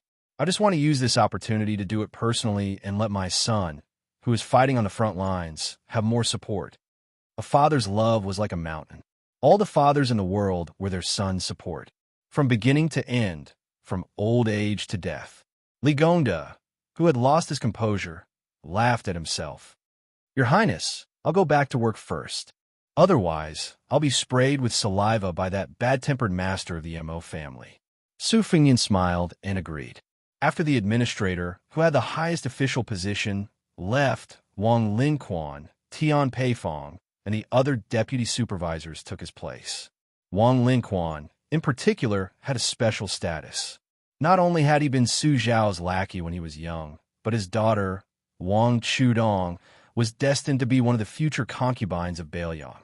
However, because of the hasty death of the old Prince Liang, this joyous event had been delayed in Mount Qingliang. Now, in Beiliang, there were two in-laws in Beiliang Palace. It was reasonable to say that the children of the Lu family, who came from a powerful family in Qingzhou, should be more outstanding. However, as time went by, the result was unexpected. The Wang family, which was full of the stench of money, stood out. The Lu family, however, seemed to be not acclimatized. Almost no young children were appointed as officials with real power in Beiliang. The current head of the family, Lu Dongjiang, who was the best at calligraphy, was even more depressed. It was said that after several disturbances, this Lu Chuke had an irreconcilable conflict with his daughter, Lu Qingyan. Regarding this, the officials in Beiliang had different opinions. Originally, they were betting on the Wang family and the Lu family equally. However, after Wang Linquan became the deputy supervisor of the new city, and Lu Dongjiang did not have the opportunity to take up this position, the situation completely changed. However, perhaps because Mount Qingliang did not want to embarrass the Lu family too much, one of Lu Dongjiang's nephews became the manager in charge of the construction of the new city's provisions. Unlike the unattainable but temporary deputy supervisor, in Beiliang, this was an official position that could easily be promoted. At this moment, this child of the Lu family was closely following more than 20 steps away. Most of the men of the Lu family were elegant, and this person was no exception. Today, he deliberately took off his official robe, and put on a brand new bright brocade robe. In the group, he looked particularly outstanding. There were several scholars of similar age with him. Chapter 1501. In fact, Su Fengyan recognized this person at a glance. He was Lu Qingyan's cousin, Lu Changsong. He was one of the most outstanding talents in the Lu family of Qingzhou. However, Su Fengyan felt a little helpless about this person's standing out from the crowd. When one enters a village, one must follow the local customs. This was the most simple principle. Being a crane in a flock of chickens meant that it was incompatible. In the officialdom, who was not in harmony with the light and the dust, it was a taboo to have this kind of edge. After all, it was a completely different field from the scholarly and literary world, which emphasized high standards and elegance. Su Fengyan sighed in his heart. After chatting with his father-in-law, Wang Lingquan, he deliberately turned around and stopped to look at Lu Changsong, who was still 3 rows away from him. The people present were all old foxes in the officialdom. They quickly made way for him. Lu Changsong, who had been paying attention to the young lord's movements, quickly understood and walked forward confidently. After a few steps, he suddenly turned around and looked back. Then, a young scholar hesitantly walked out of the line and followed Lu Changsong. This presumptuous action made all the officials, including Tian Peifong, a little unhappy in their hearts. Those who were less cultured had already frowned. Lu Changsong was just a small 7th-level manager. It was fine that he relied on the special identity of the Lu family to have an audience with the prince, but what right did he have to bring an outsider? Su Fengyan turned a blind eye to this. After Lu Changsong bowed, he asked with a smile, "Uncle Lu, are you well?" After Lu Changsong straightened his back, he did not bend down again. This small action made the nearby officials feel even more disgusted. Under the influence of the general, Northern Liang would not deliberately abide by the rule that the emperor should not be looked up to and the vassals should not be looked at the same level. Naturally, those who violated the rule would not be so exaggerated as to need to stab themselves in the eyes as an apology. However, the arrogance that came from Lu Changsong's bones was really too disgusting. Lu Changsong still acted as if there was no one around. He said in a neither servile nor overbearing manner, "Uncle as well. Every day at home, he writes more than 10 pieces of calligraphy." Even Tian Peifong could not help but roll her eyes. This guy's words had a hidden meaning. Did he mean that Lu Changsong had to pretend to be leisurely because he could not fulfill his ambitions? Tian Peifong narrowed her eyes as she stared at the young face she had seen at the banquet. She had the urge to swear. Others might not know, but as the provincial governor of Liangzhou, he knew very well. At the time, the king had intended for Lu Dongjiang to be the governor of Liangzhou, but the head of the Lu family did not want to be an assistant. He was unhappy and refused. The king then suggested that he be the mountain master of the White Horse Academy, which was as famous as the Green Deer Cave Academy. Lu Dongjiang was still not happy. At the time, Tian Peifong felt a little guilty for occupying the position of provincial governor of Liangzhou, so she personally set up a banquet to invite Lu Changsong. In the end, none of the men of Lu Dongjiang's generation from the Lu family showed up. Only Lu Changsong and the other young people who had not even grown hair yet entered the manor. On the other hand, Wang Lingquan, who had the same status as Lu Dongjiang, was also a relative of the Qing Liang Mountain imperial family. When had he not been amiable when he met people? What's wrong with being a scholar? Tian Peifong, was a scholar that even Yao Baifeng praised a few words. Could it be that only scholars in Qingzhou with the surname Lu were precious in the world, while scholars in Beiliang were worthless? In the imperial court of Liang, among the older generation, there was Yao Baifeng, who was in charge of the imperial college, and Yin Jieshi, the grand secretary of the palace pavilion. Among the younger generation, not to mention that ungrateful wretch Jean Lanting, there was also Chun Wang, who was already in the central government, and Sun Yin, who was famous in the capital. Su Fengyan said pleasantly, "Now that there is a deputy administrator in Yidao, it's a rule of the imperial court. Deputy Administrator Song has been complaining to me about the heavy workload and that he can't handle it alone. After all, Beiliang is different from other places. It shouldn't be difficult to ask the imperial court for a legitimate deputy administrator. Lu Chengsong, who heard the implied meaning, couldn't help but be excited. However, he immediately glanced at Wang Linquan, who was standing next to Su Fengyan, but the latter didn't move. Then Lu Chengsong introduced him to Su Fengyan. "Your Highness, this is Zhang Huanji, who is very famous in Jiangnan scholarly circles. He is skilled in zither, chess, calligraphy, and painting, especially his paintings of mountains and rivers far and near. Moreover, if Zhang Huanji were to take part in the imperial examination, he would definitely take the top 3. Therefore, he gave up his bright future and came to Beiliang alone." Compared to the famous and distinguished Lu Chengsong, the young scholar named Zhang Huanji was much more reserved. He bowed respectfully and said, "Zhang Huanji greets your highness with fear and trepidation." Tian Peifong carefully observed the prince's expression. As long as the prince showed a trace of dissatisfaction, he could let this young man, named Zhang Huanji, sit on the bench in Beiliang's officialdom for a long time. Su Fengyan had already sized up Zhang Huanji. After hearing what he said, he smiled and said, "It's been hard on you." Zhang Huanji was stunned. He lowered his head and said in a trembling voice, "I don't dare. After I arrived in Beiliang, I saw and heard with my own eyes. Only then did I realize that Beiliang is very different from what I remembered." Su Fengyan dismissed it with a smile and turned to continue walking. Not long after, he had Tian Peifong, Wang Linquan, and the others go back to work. He only walked side by side with Su Weisheng on the riverside. Not far away was the white horse in charge of guarding. Su Fengyan asked softly. Xianyuan Qingfeng took the initiative to contact the Fu Shui room. Su Weisheng nodded and said, "At that time, Xu Eping first contacted Lu Nerong of the Fish Dragon Gang.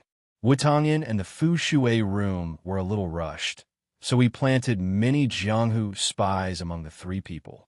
At the same time, we also moved the men of sacrifice of the Fu Shui room back to Beiliang. They are in charge of spreading rumors."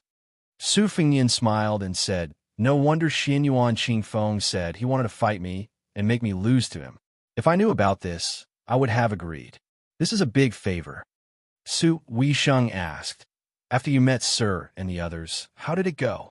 Su Fengyan shook his head and said, "After all, Sir is still the Chancellor of Shangyin Academy. His every move is involuntary. Being able to come to Beiliang has already crossed the bottom line of the Liang Zhao clan. I guess Qi Yanglong will soon come up with a countermeasure in the capital and spread the news. Once Sir Han returns from his travels, he will take over the position of Grand Chancellor." Chapter 1502. Su Weisheng turned his wheelchair and stopped in front of the river. He sighed softly. "When Sir deliberately didn't enter Liangzhou, I knew that he had made up his mind. If Sir had entered the city, we would have been disappointed, because this would mean that Sir had no desires and would bring all the disciples back to the school.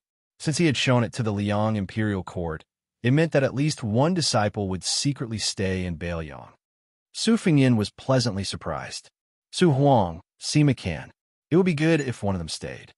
Su Weisheng probably remembered the years when he studied in Shangyin Academy and was a little absent-minded. Su Fengyan said softly, "Don't worry, Sir is still very healthy." He rode a horse for 10 miles. Su Weisheng looked up and glared. "You didn't stop him?" Su Fengyan rolled his eyes. "At that time, Sir wanted me to send them 20 miles. I was in a hurry to get to Huayang Pass. Plus, Su Huang and the others were desperately trying to stop me, so I didn't say anything." Speaking of this, Su Fengyan smirked and said, "In the end, old Mr. only asked me to accompany you for 10 miles. Although he said it was my intention, I think old Mr. really couldn't take it anymore." Su Weisheng's lips curled up. Su Fengyan squatted down beside the wheelchair and rubbed his temples. He sighed. Why is the Lu family so stupid? Could it be that the intelligence of the entire clan was concentrated on the old consecrated Lu Feiqi and Lu Qingyan? Wang Linquan isn't someone who's easy to deal with either. Although he's been watching from the sidelines, he's still kind enough to not kick the Lu family when they're down. But at the very least, we're still a family. If Wang Linquan can take a step back, Mount Qingliang will be much safer. Su Weisheng asked calmly, "So you deliberately propose to let Lu Dongjiang be the useless deputy administrator to beat Wang Linquan?" Su Fengyin said bitterly, "You can say that I'm beating around the bush. However, if I continue to ignore the Lu family, I'm afraid that in less than 3 or 4 years, the local officials of Beiliang will eat up the Lu family until not even their bones are left. Even my Wutangyan is secretly selling calligraphy, paintings, and antiques in exchange for salt, iron, and food from other places. This Lu family, on the other hand, has bought more than 30 calligraphy and paintings with the old consecrator's hard-earned savings. Since they have no choice but to take root in Beiliang, it would be good even if they followed Wang Linshuan's example and bought land at a low price from the other families that have moved out of Beiliang." Was this the time to pretend to be cultured? Each one of them is feeling complacent, thinking that they have taken advantage of the world. Su Weisheng suddenly gloated. "Actually, you underestimated Wang Linshuan's conduct. Since the beginning of spring, this god of wealth has quietly bought a number of priceless calligraphy and paintings at a low price. He should be lowering his status to give them to the Lu family.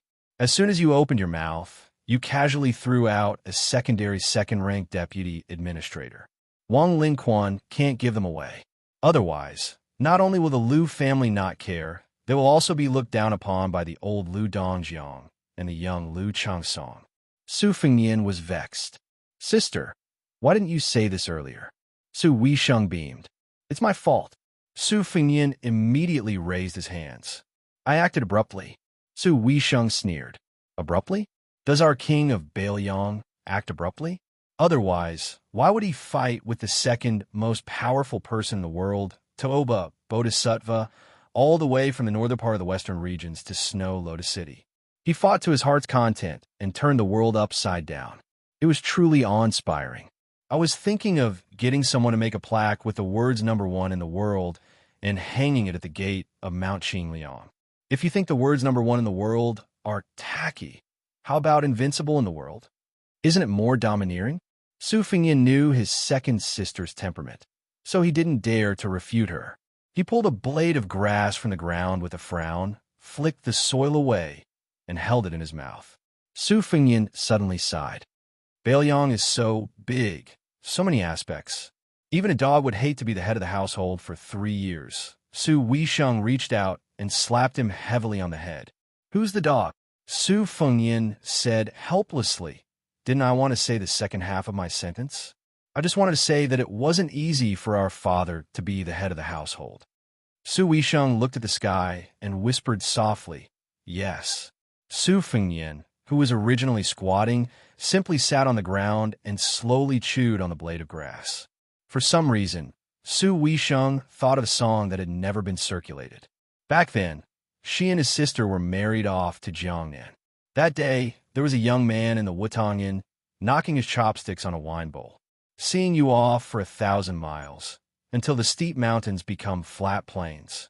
Parting with sorrow, please drink 6, 2, 3. 1 tail, may you bring an umbrella when it rains in Jiangnan. 2 tails, may you gently fan yourself in the heat. 3 tails, may you not forget to put on more clothes when winter comes. 4 tails, may you spend more time together every year. 5 tails, may you be free from illness and worry, and always happy. 6 tails, may you be happy without wind or rain. 6, 2, 3. 3 tails left. I am in the northwest, 1 pass after another. Separated from you, 1 mountain after another. Finally, may I know that you are safe." Su Weisheng let out a long breath, turned his head, and said softly, "Don't do stupid things in the future. You will make father, mother, and your sister worry." Su Fengyin made a sound of agreement, then spat out the blade of grass. He looked into the distance and said softly, "Toba Bodhisattva has gone to Liuzhou, and Huang Manor is there. I'm just worried." Su Weisheng lowered his head, and his expression could not be seen clearly. The breeze blew, and the hair on his forehead rose and fell. Su Fengyin smiled and stood up.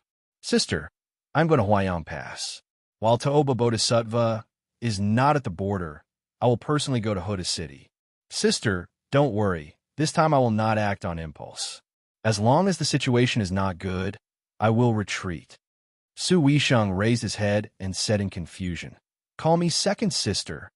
Su Fengyin scratched his head. "It's all the same." Su Weisheng waved his hand. "Go. When you reach Hoda City, twist hundreds and thousands of Beimang heads off." Su Fengyin laughed. "You said it yourself." 3 days later, at dusk, when a figure appeared on the city wall of Hoda City, the Beimang army that had been attacking the city day and night for more than a month suddenly retreated. For the first time, they had a truce. Looking at that person from afar, the Beimang army was terrified. At dawn the next day, a strong wind blew. The king of the northern court, Dong Zhuo, only dared to take 100 steps out of the formation under the protection of the Beimang armored guards. He looked at the city wall of Hoda City and did not say any heroic words. He only raised his arm high and then waved it down heavily. Thus, the most tragic battle in the second year of Xianfu began. Chapter 1503. Yesterday, Su Fengyin had rushed to the top of the city wall from the south without any warning and intruded into Hoda City alone. Not to mention the Beimang army. Even Lu Jinu and the other Beiliang soldiers looked at each other in dismay when they heard the news.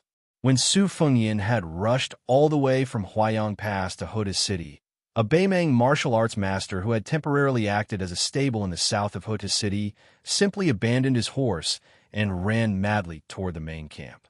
Then, the Beimang's momentum of attacking the city suddenly slowed down and retreated like the tide. This night, Su Fengyin stood on the blood-stained north city wall of Hoda City. The Hoda City's main general and lieutenant he had drunk with last time had lost 2 of their faces. The careless Ma Jili was dead, and the elegant Chu Hanqing was also dead. When they left, they were in the prime of their lives. From Lu Jinu's calm narration with a hoarse voice and not much emotional fluctuation, Su Fengyin learned that the 3,000 elite cavalrymen who could wear heavy armor and fight as heavy cavalry, and the 6,000 light cavalrymen in the city were still intact.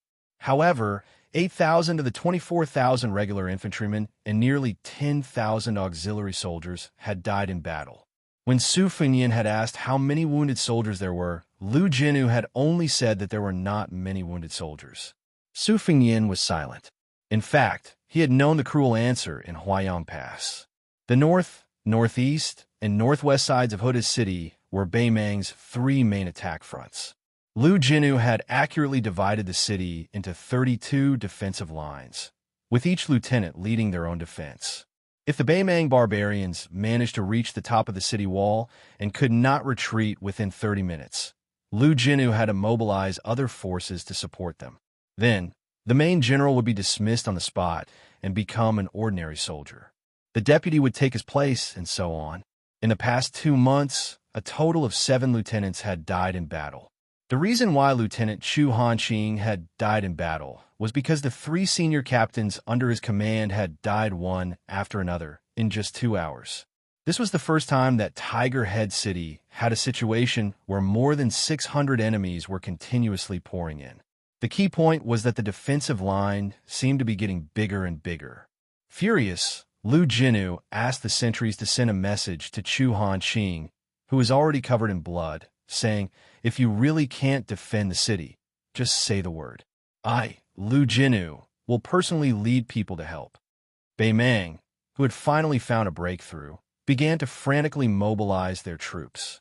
When Lu Jinu rushed to the battlefield with 800 personal guards and killed off the Beimang barbarians, Chu Hanqing, who had countless corpses at his feet, was sitting in a pool of blood at the foot of the wall.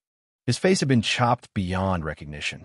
If it were not for the bright armor that the general had personally bestowed upon him for his military service, no one would have recognized this corpse as Lieutenant Chu, who had a pair of exceptionally beautiful daughters. He was the Beiliang seed who had been persuaded by the general several times to go to Taiyan City to take the imperial examinations and become a scholar. Before dawn, Su Fengyin turned his head and looked along the horse path that the Beiliang frontier army liked to call the city wall. The corpses on both sides had been removed last night, so the people who appeared on the city wall at this moment were all living people. This seemed like nonsense, but in fact it was not. As long as ordinary people did not have any illness or difficulties, they might need 40 to 50 years to lie in a coffin. But here, they might go from the world of the living to the netherworld in an instant, and there would not be many coffins to lie in. Su Fengnian looked away and said to Lu Jinu, who was about to return to the tall building in the city, to pay attention to the first-hand battle situation. General Lu, at present, I can only make a rough judgment based on the Qi cultivators of the Guanyin sect. I know that Tuoba Bodhisattva has come south from Xijing and will arrive at the border between Gusai and Liuzhou in about half a day. Therefore, Dongzhuo urgently stopped the attack to let the scouts pass on the military information to Tuoba Bodhisattva.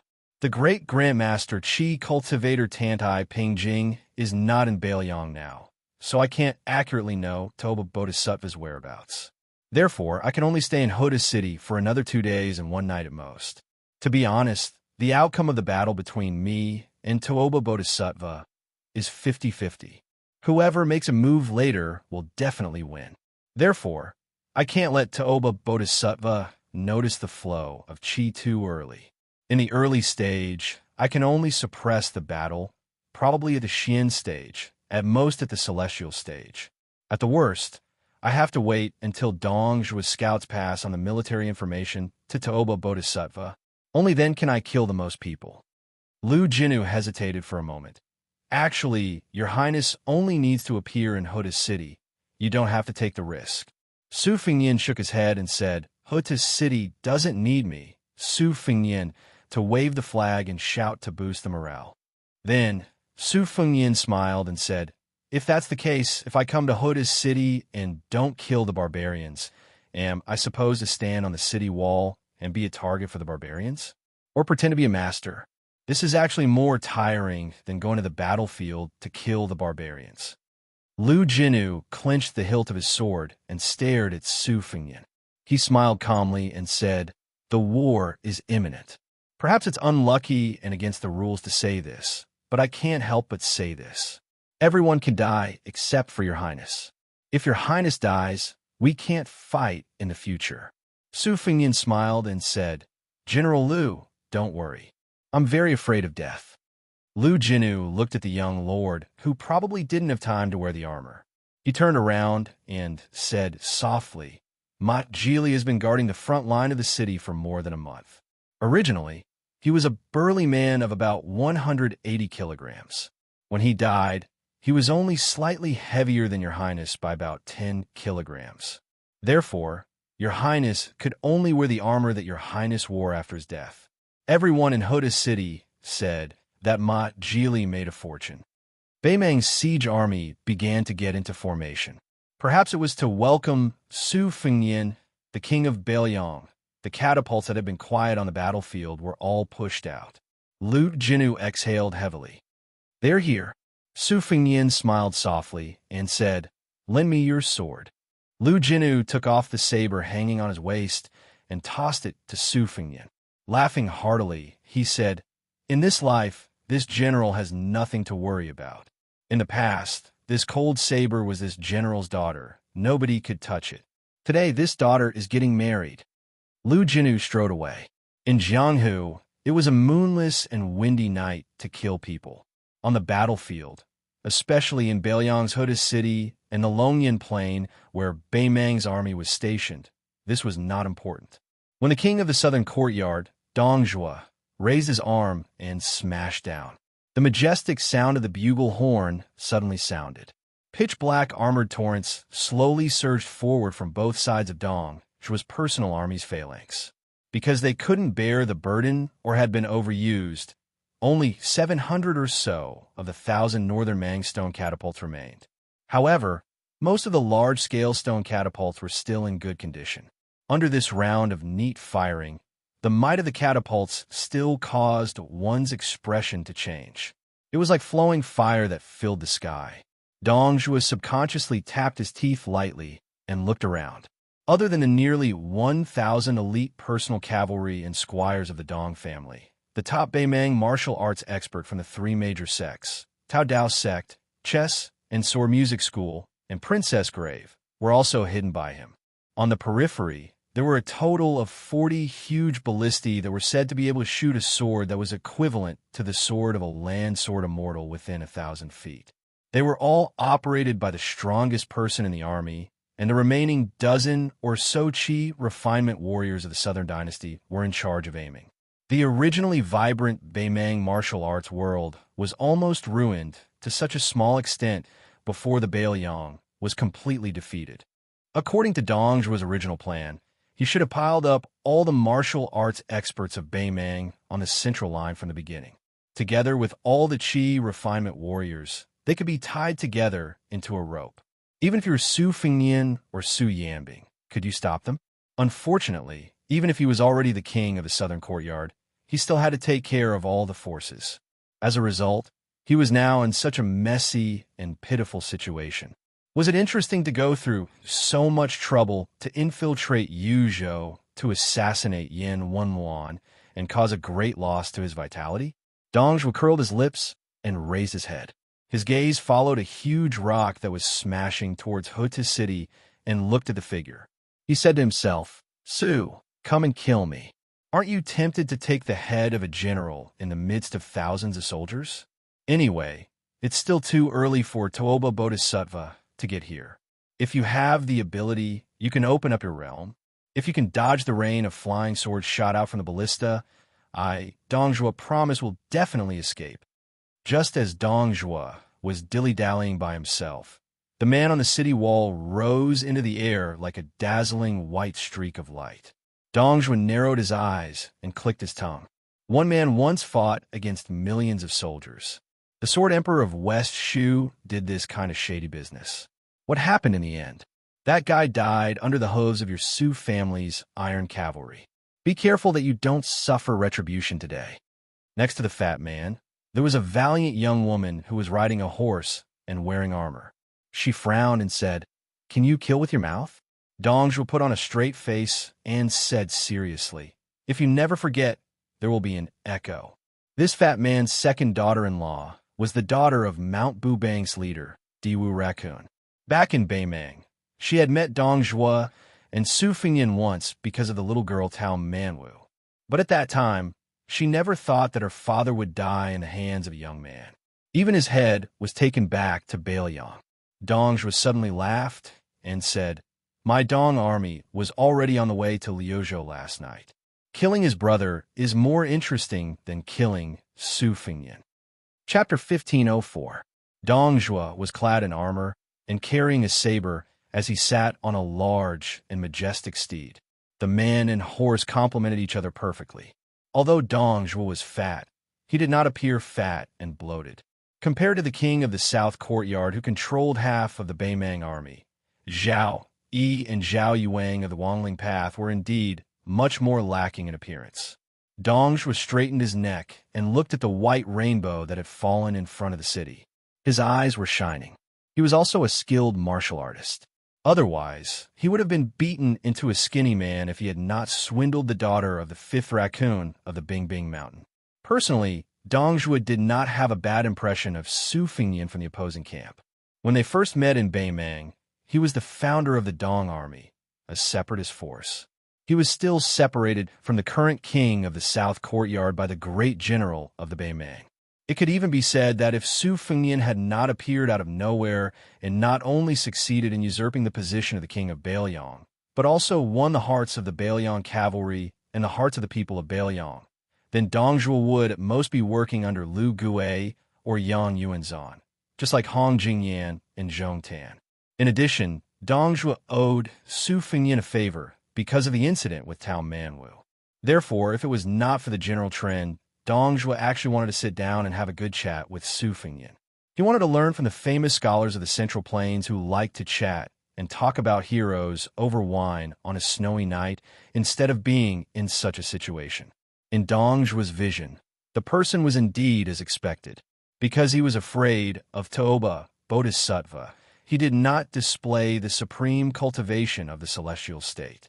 Instead, he borrowed weapons from the border army of Huda City or the armored soldiers of Beimang to block the giant stones thrown by nearly 1,000 catapults. The attacking figure landed in the open space between the two armies. Although he had suppressed his chi and momentum, his momentum was not inferior to the scene of thousands of cavalry charging out of the city. This made Dong Zhuo, who was limited to the Vajra state because of his root bone and fate, could not help but tremble with fear. Fatty Dong said that even the Sword Emperor of Shishu could not be a match for 10,000 people on the battlefield. However, Dong Zhuo knew that if Su Fengnian did not have the worry of Tuoba Bodhisattva and allowed him to fight freely, the formation of the Beimang siege army, which was mostly infantrymen and only had 2 winged cavalry, would be easily disrupted. Therefore, Dong Zhuo hoped that the great guru would show the magnanimity of an immortal on the land and ignore the fight between the ants under his feet. It would be best if he came alone to find trouble with Dong Zhuo. In this regard, Dong Zhuo had already prepared a response. In addition to the top masters around him and a large ballistae that could shoot the immortal sword of 1,000 feet, Dong Zhuo had also placed many masters who could conceal their chi in the cavalry on both sides.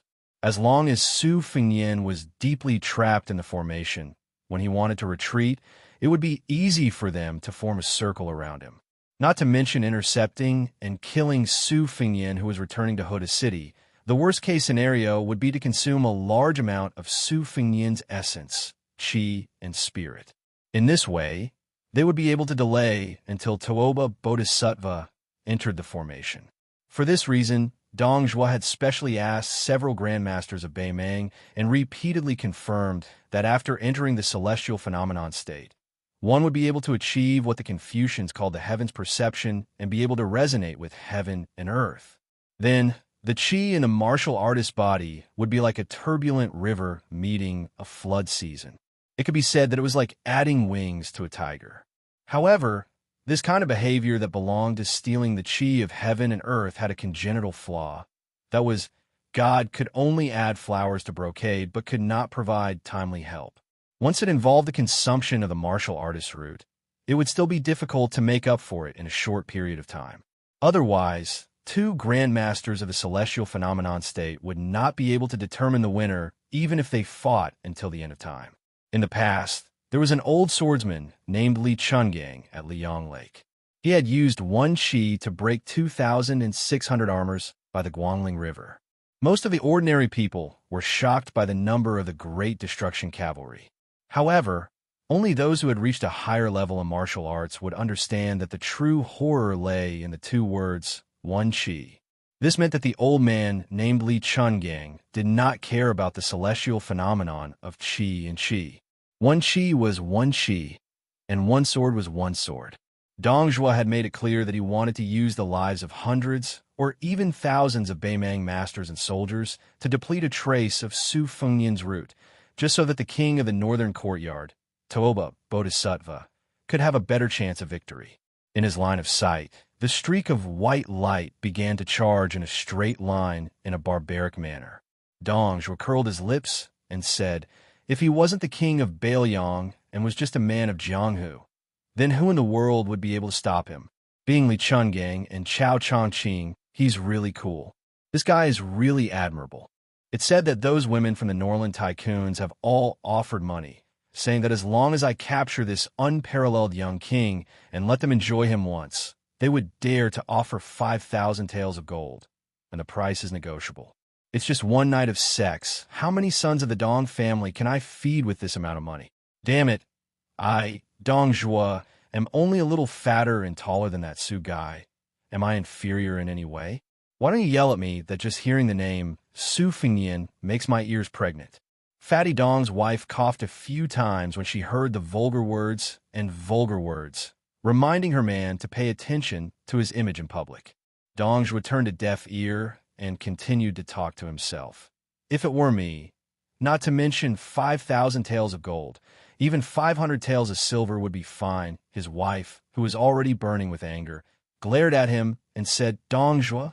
Fatty Dong shrunk his neck and restrained the frivolous expression that he deliberately showed to reduce his nervousness. He said indifferently, they're here. 1 person, 1 saber. Su Fengnian began to break the formation. After more than a month of bloody siege, the northern Mang barbarians, who grew up on horseback, paid a huge price of more than 20,000 casualties. Facing the towering city wall to the north of Huda's city, the northern Mang barbarians, from the captains who had to climb the city wall to the most ordinary soldiers, began to grow rapidly. As they rushed forward, they estimated when the crossbows of the city wall with all kinds of crossbows of northern Liang would shoot out, and they would collectively raise their shields. Of course, they wouldn't stop moving forward. Although it was inevitable that they would slow down their advance and even give the northern Liang archers on the city wall 1 or 2 more chances to shoot, Northern Mang had proven that this seemingly unremarkable little trick could bring unexpected damage reduction effects. After all, the accuracy of the Northern Liang's crossbows was too amazing. Even if they were advancing in formation, as long as they dared to ignore the splashing arrows, the Northern Liang border army dared to kill them within 300 steps of the city wall in order to reach the city wall sooner. In front of Dong Zhuo's eyes, there were 3 densely packed armored torrents, which were almost mixed with all the siege weapons recorded in military books. The contributions of the southern dynasties couldn't be ignored.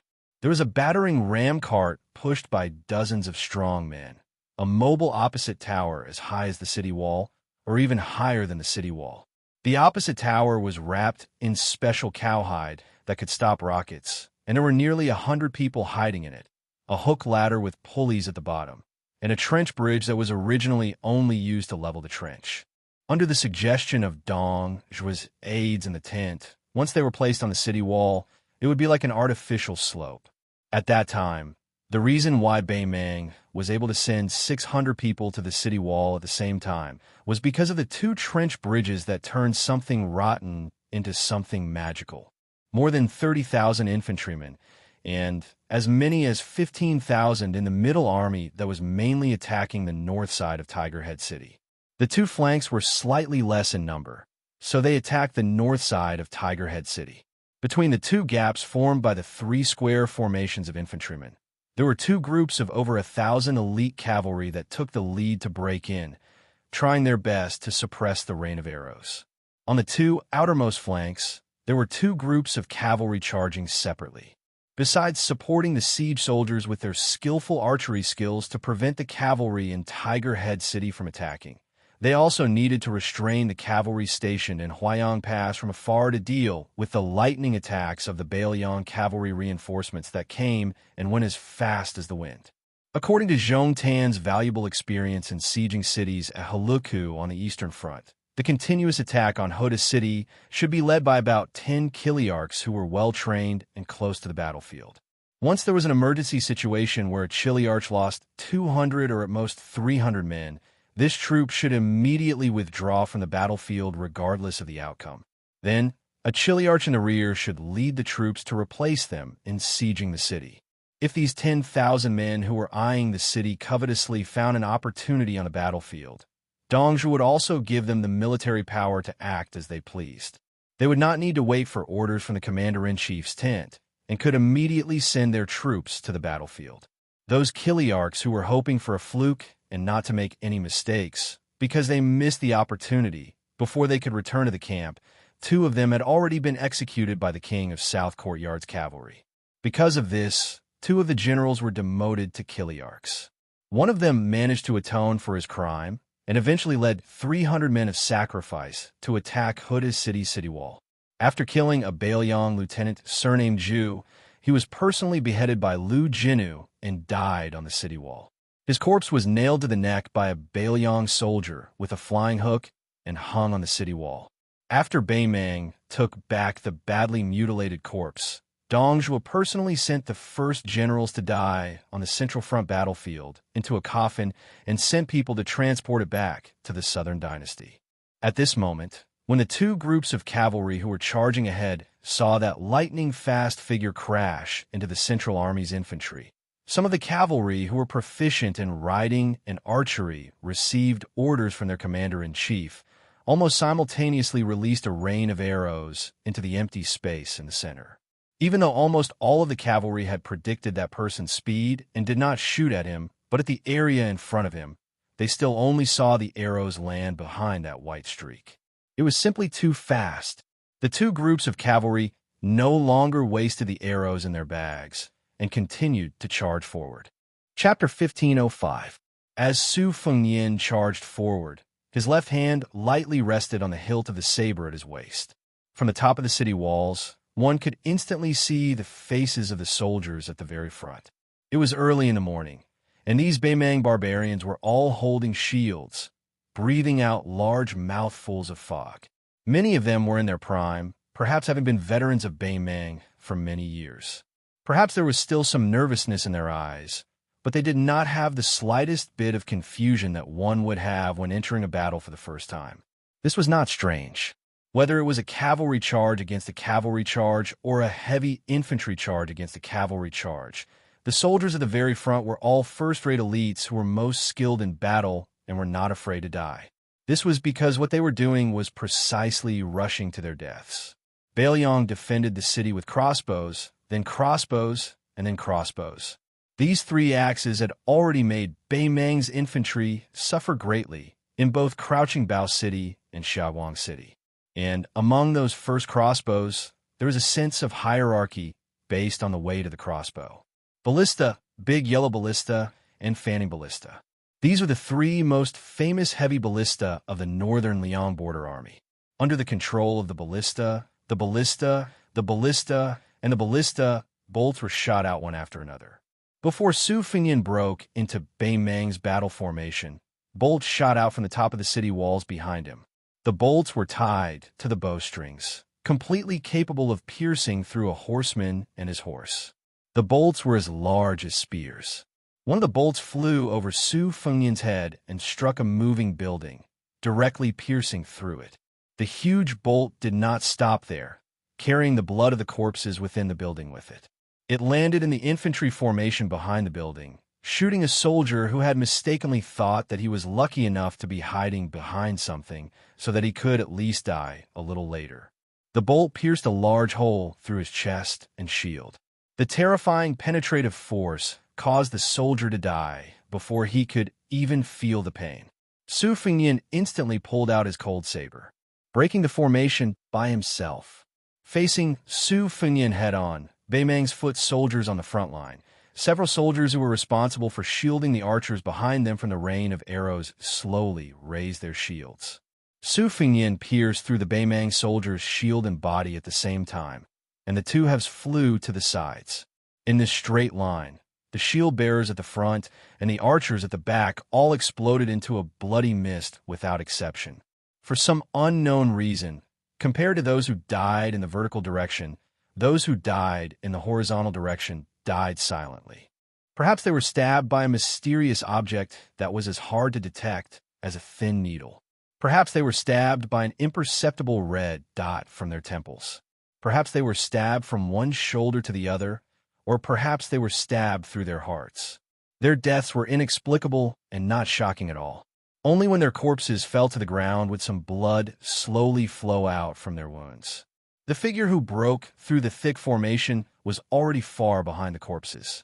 With an astonishing speed that ordinary martial artists could not reach with their naked eyes, the childhood sweetheart Huang Tong Ruan madly spun around the four prefectures of its master.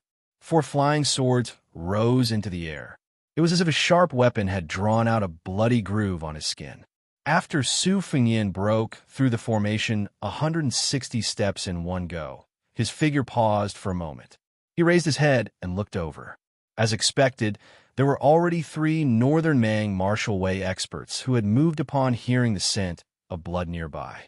Even further away, there was also a group of experts rushing over in succession. However, Beimang's foot soldiers did not slow down because of this. They brushed past him amidst the deafening sound of the war drums. When Su Fengnian arrived at Huda's city and saw Beimang's extremely orderly retreat, he already felt that it was very difficult to deal with.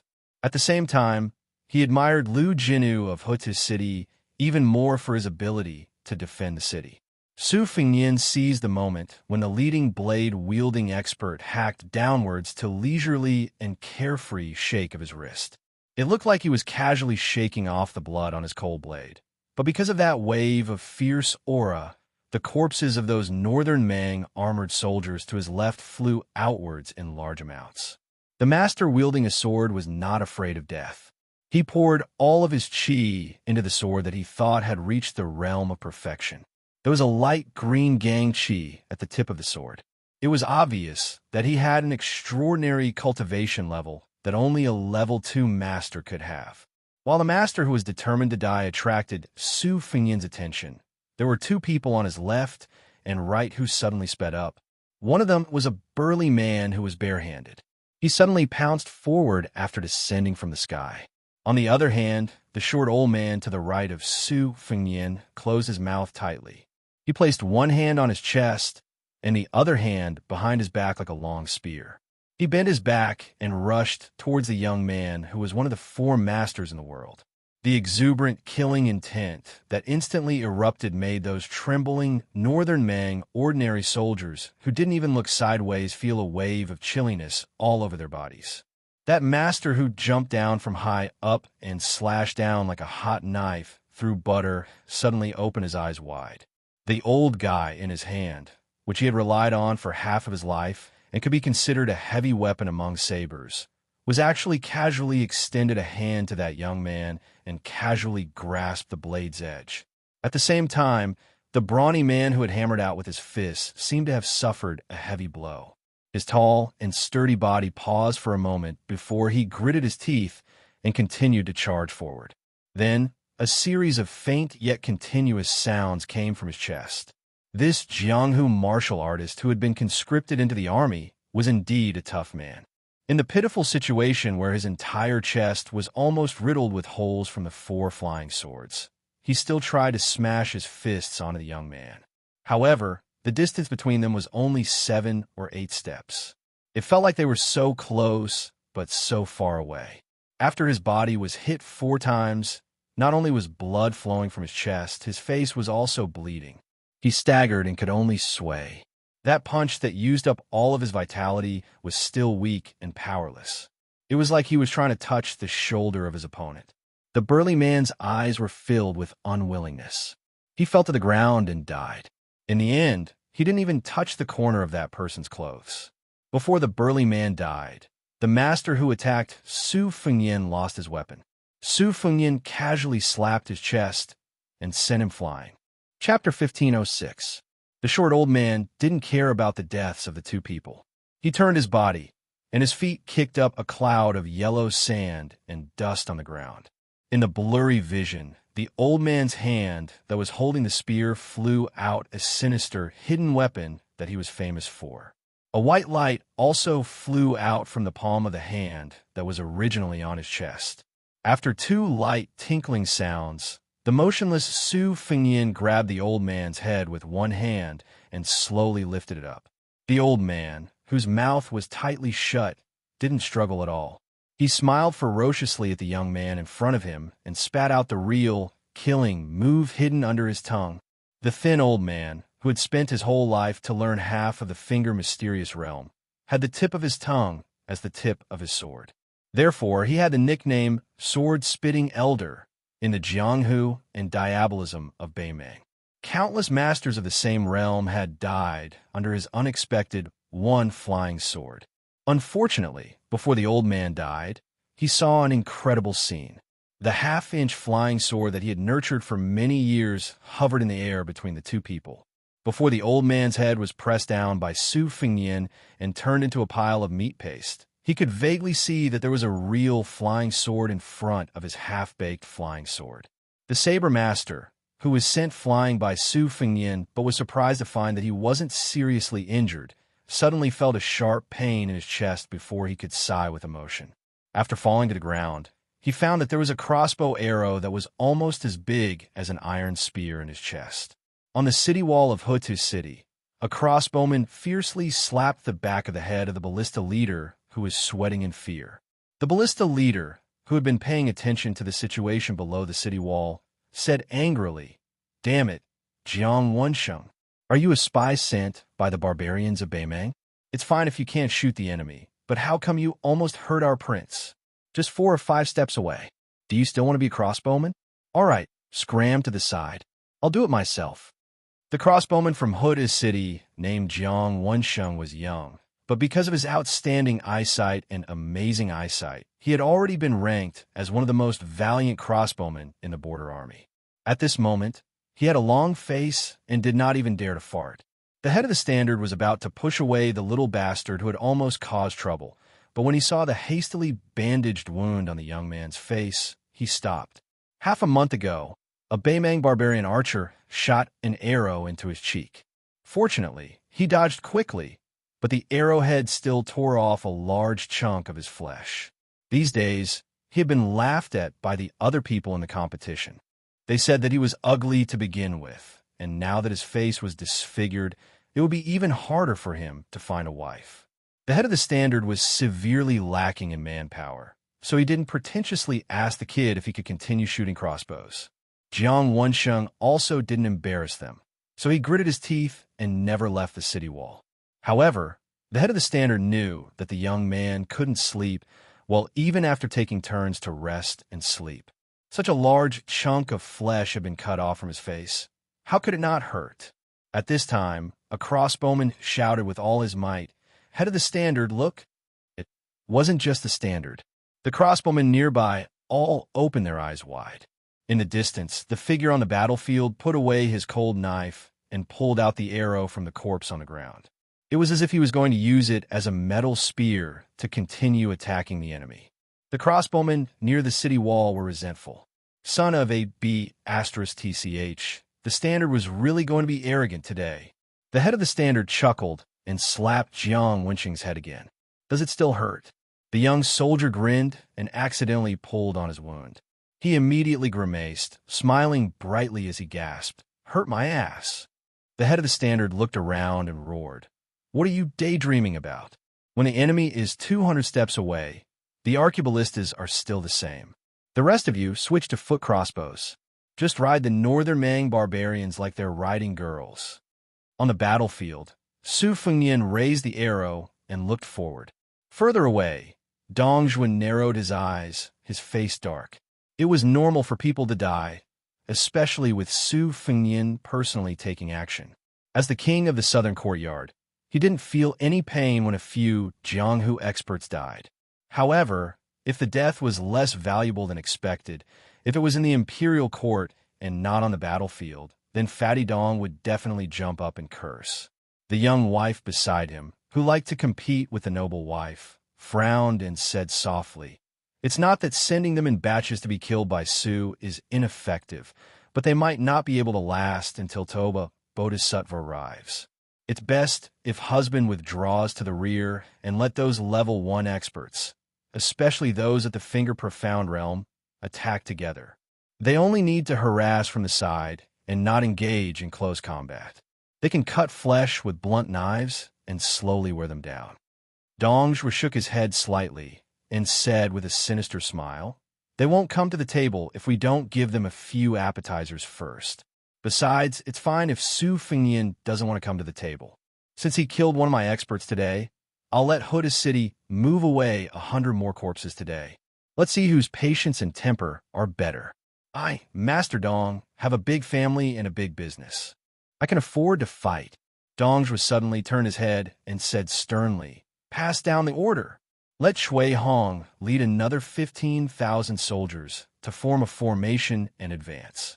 At the same time, tell the 3 generals on the front lines that in today's attack, they are only allowed to retreat after every 1,000 casualties. Send out sabresmen to supervise the battle. Anyone who dares to retreat without permission will be killed. After the battle, punish their families and tribes." Soon, the Dong family army's crow pen went to convey the military order. Dongzhi tapped his teeth and said softly, "If they have the ability, let me order them to retreat only after every 1,000 casualties." Her scalp went numb. She asked in a trembling voice, "Husband, isn't this too extreme?" Dongzhi snorted and said in a deep voice, "As long as we cross the threshold of Huda's city, then the main army under my command will be able to challenge Beiliang's 300,000 border soldiers. If they went one step further, as long as they crossed Beiliang and smashed the Su family's iron cavalry, there would be no other army in the world that could compete with his Dong family army. If one more person died here today, then maybe 10 fewer people would die in the central plains of Lyon. This account was worth it.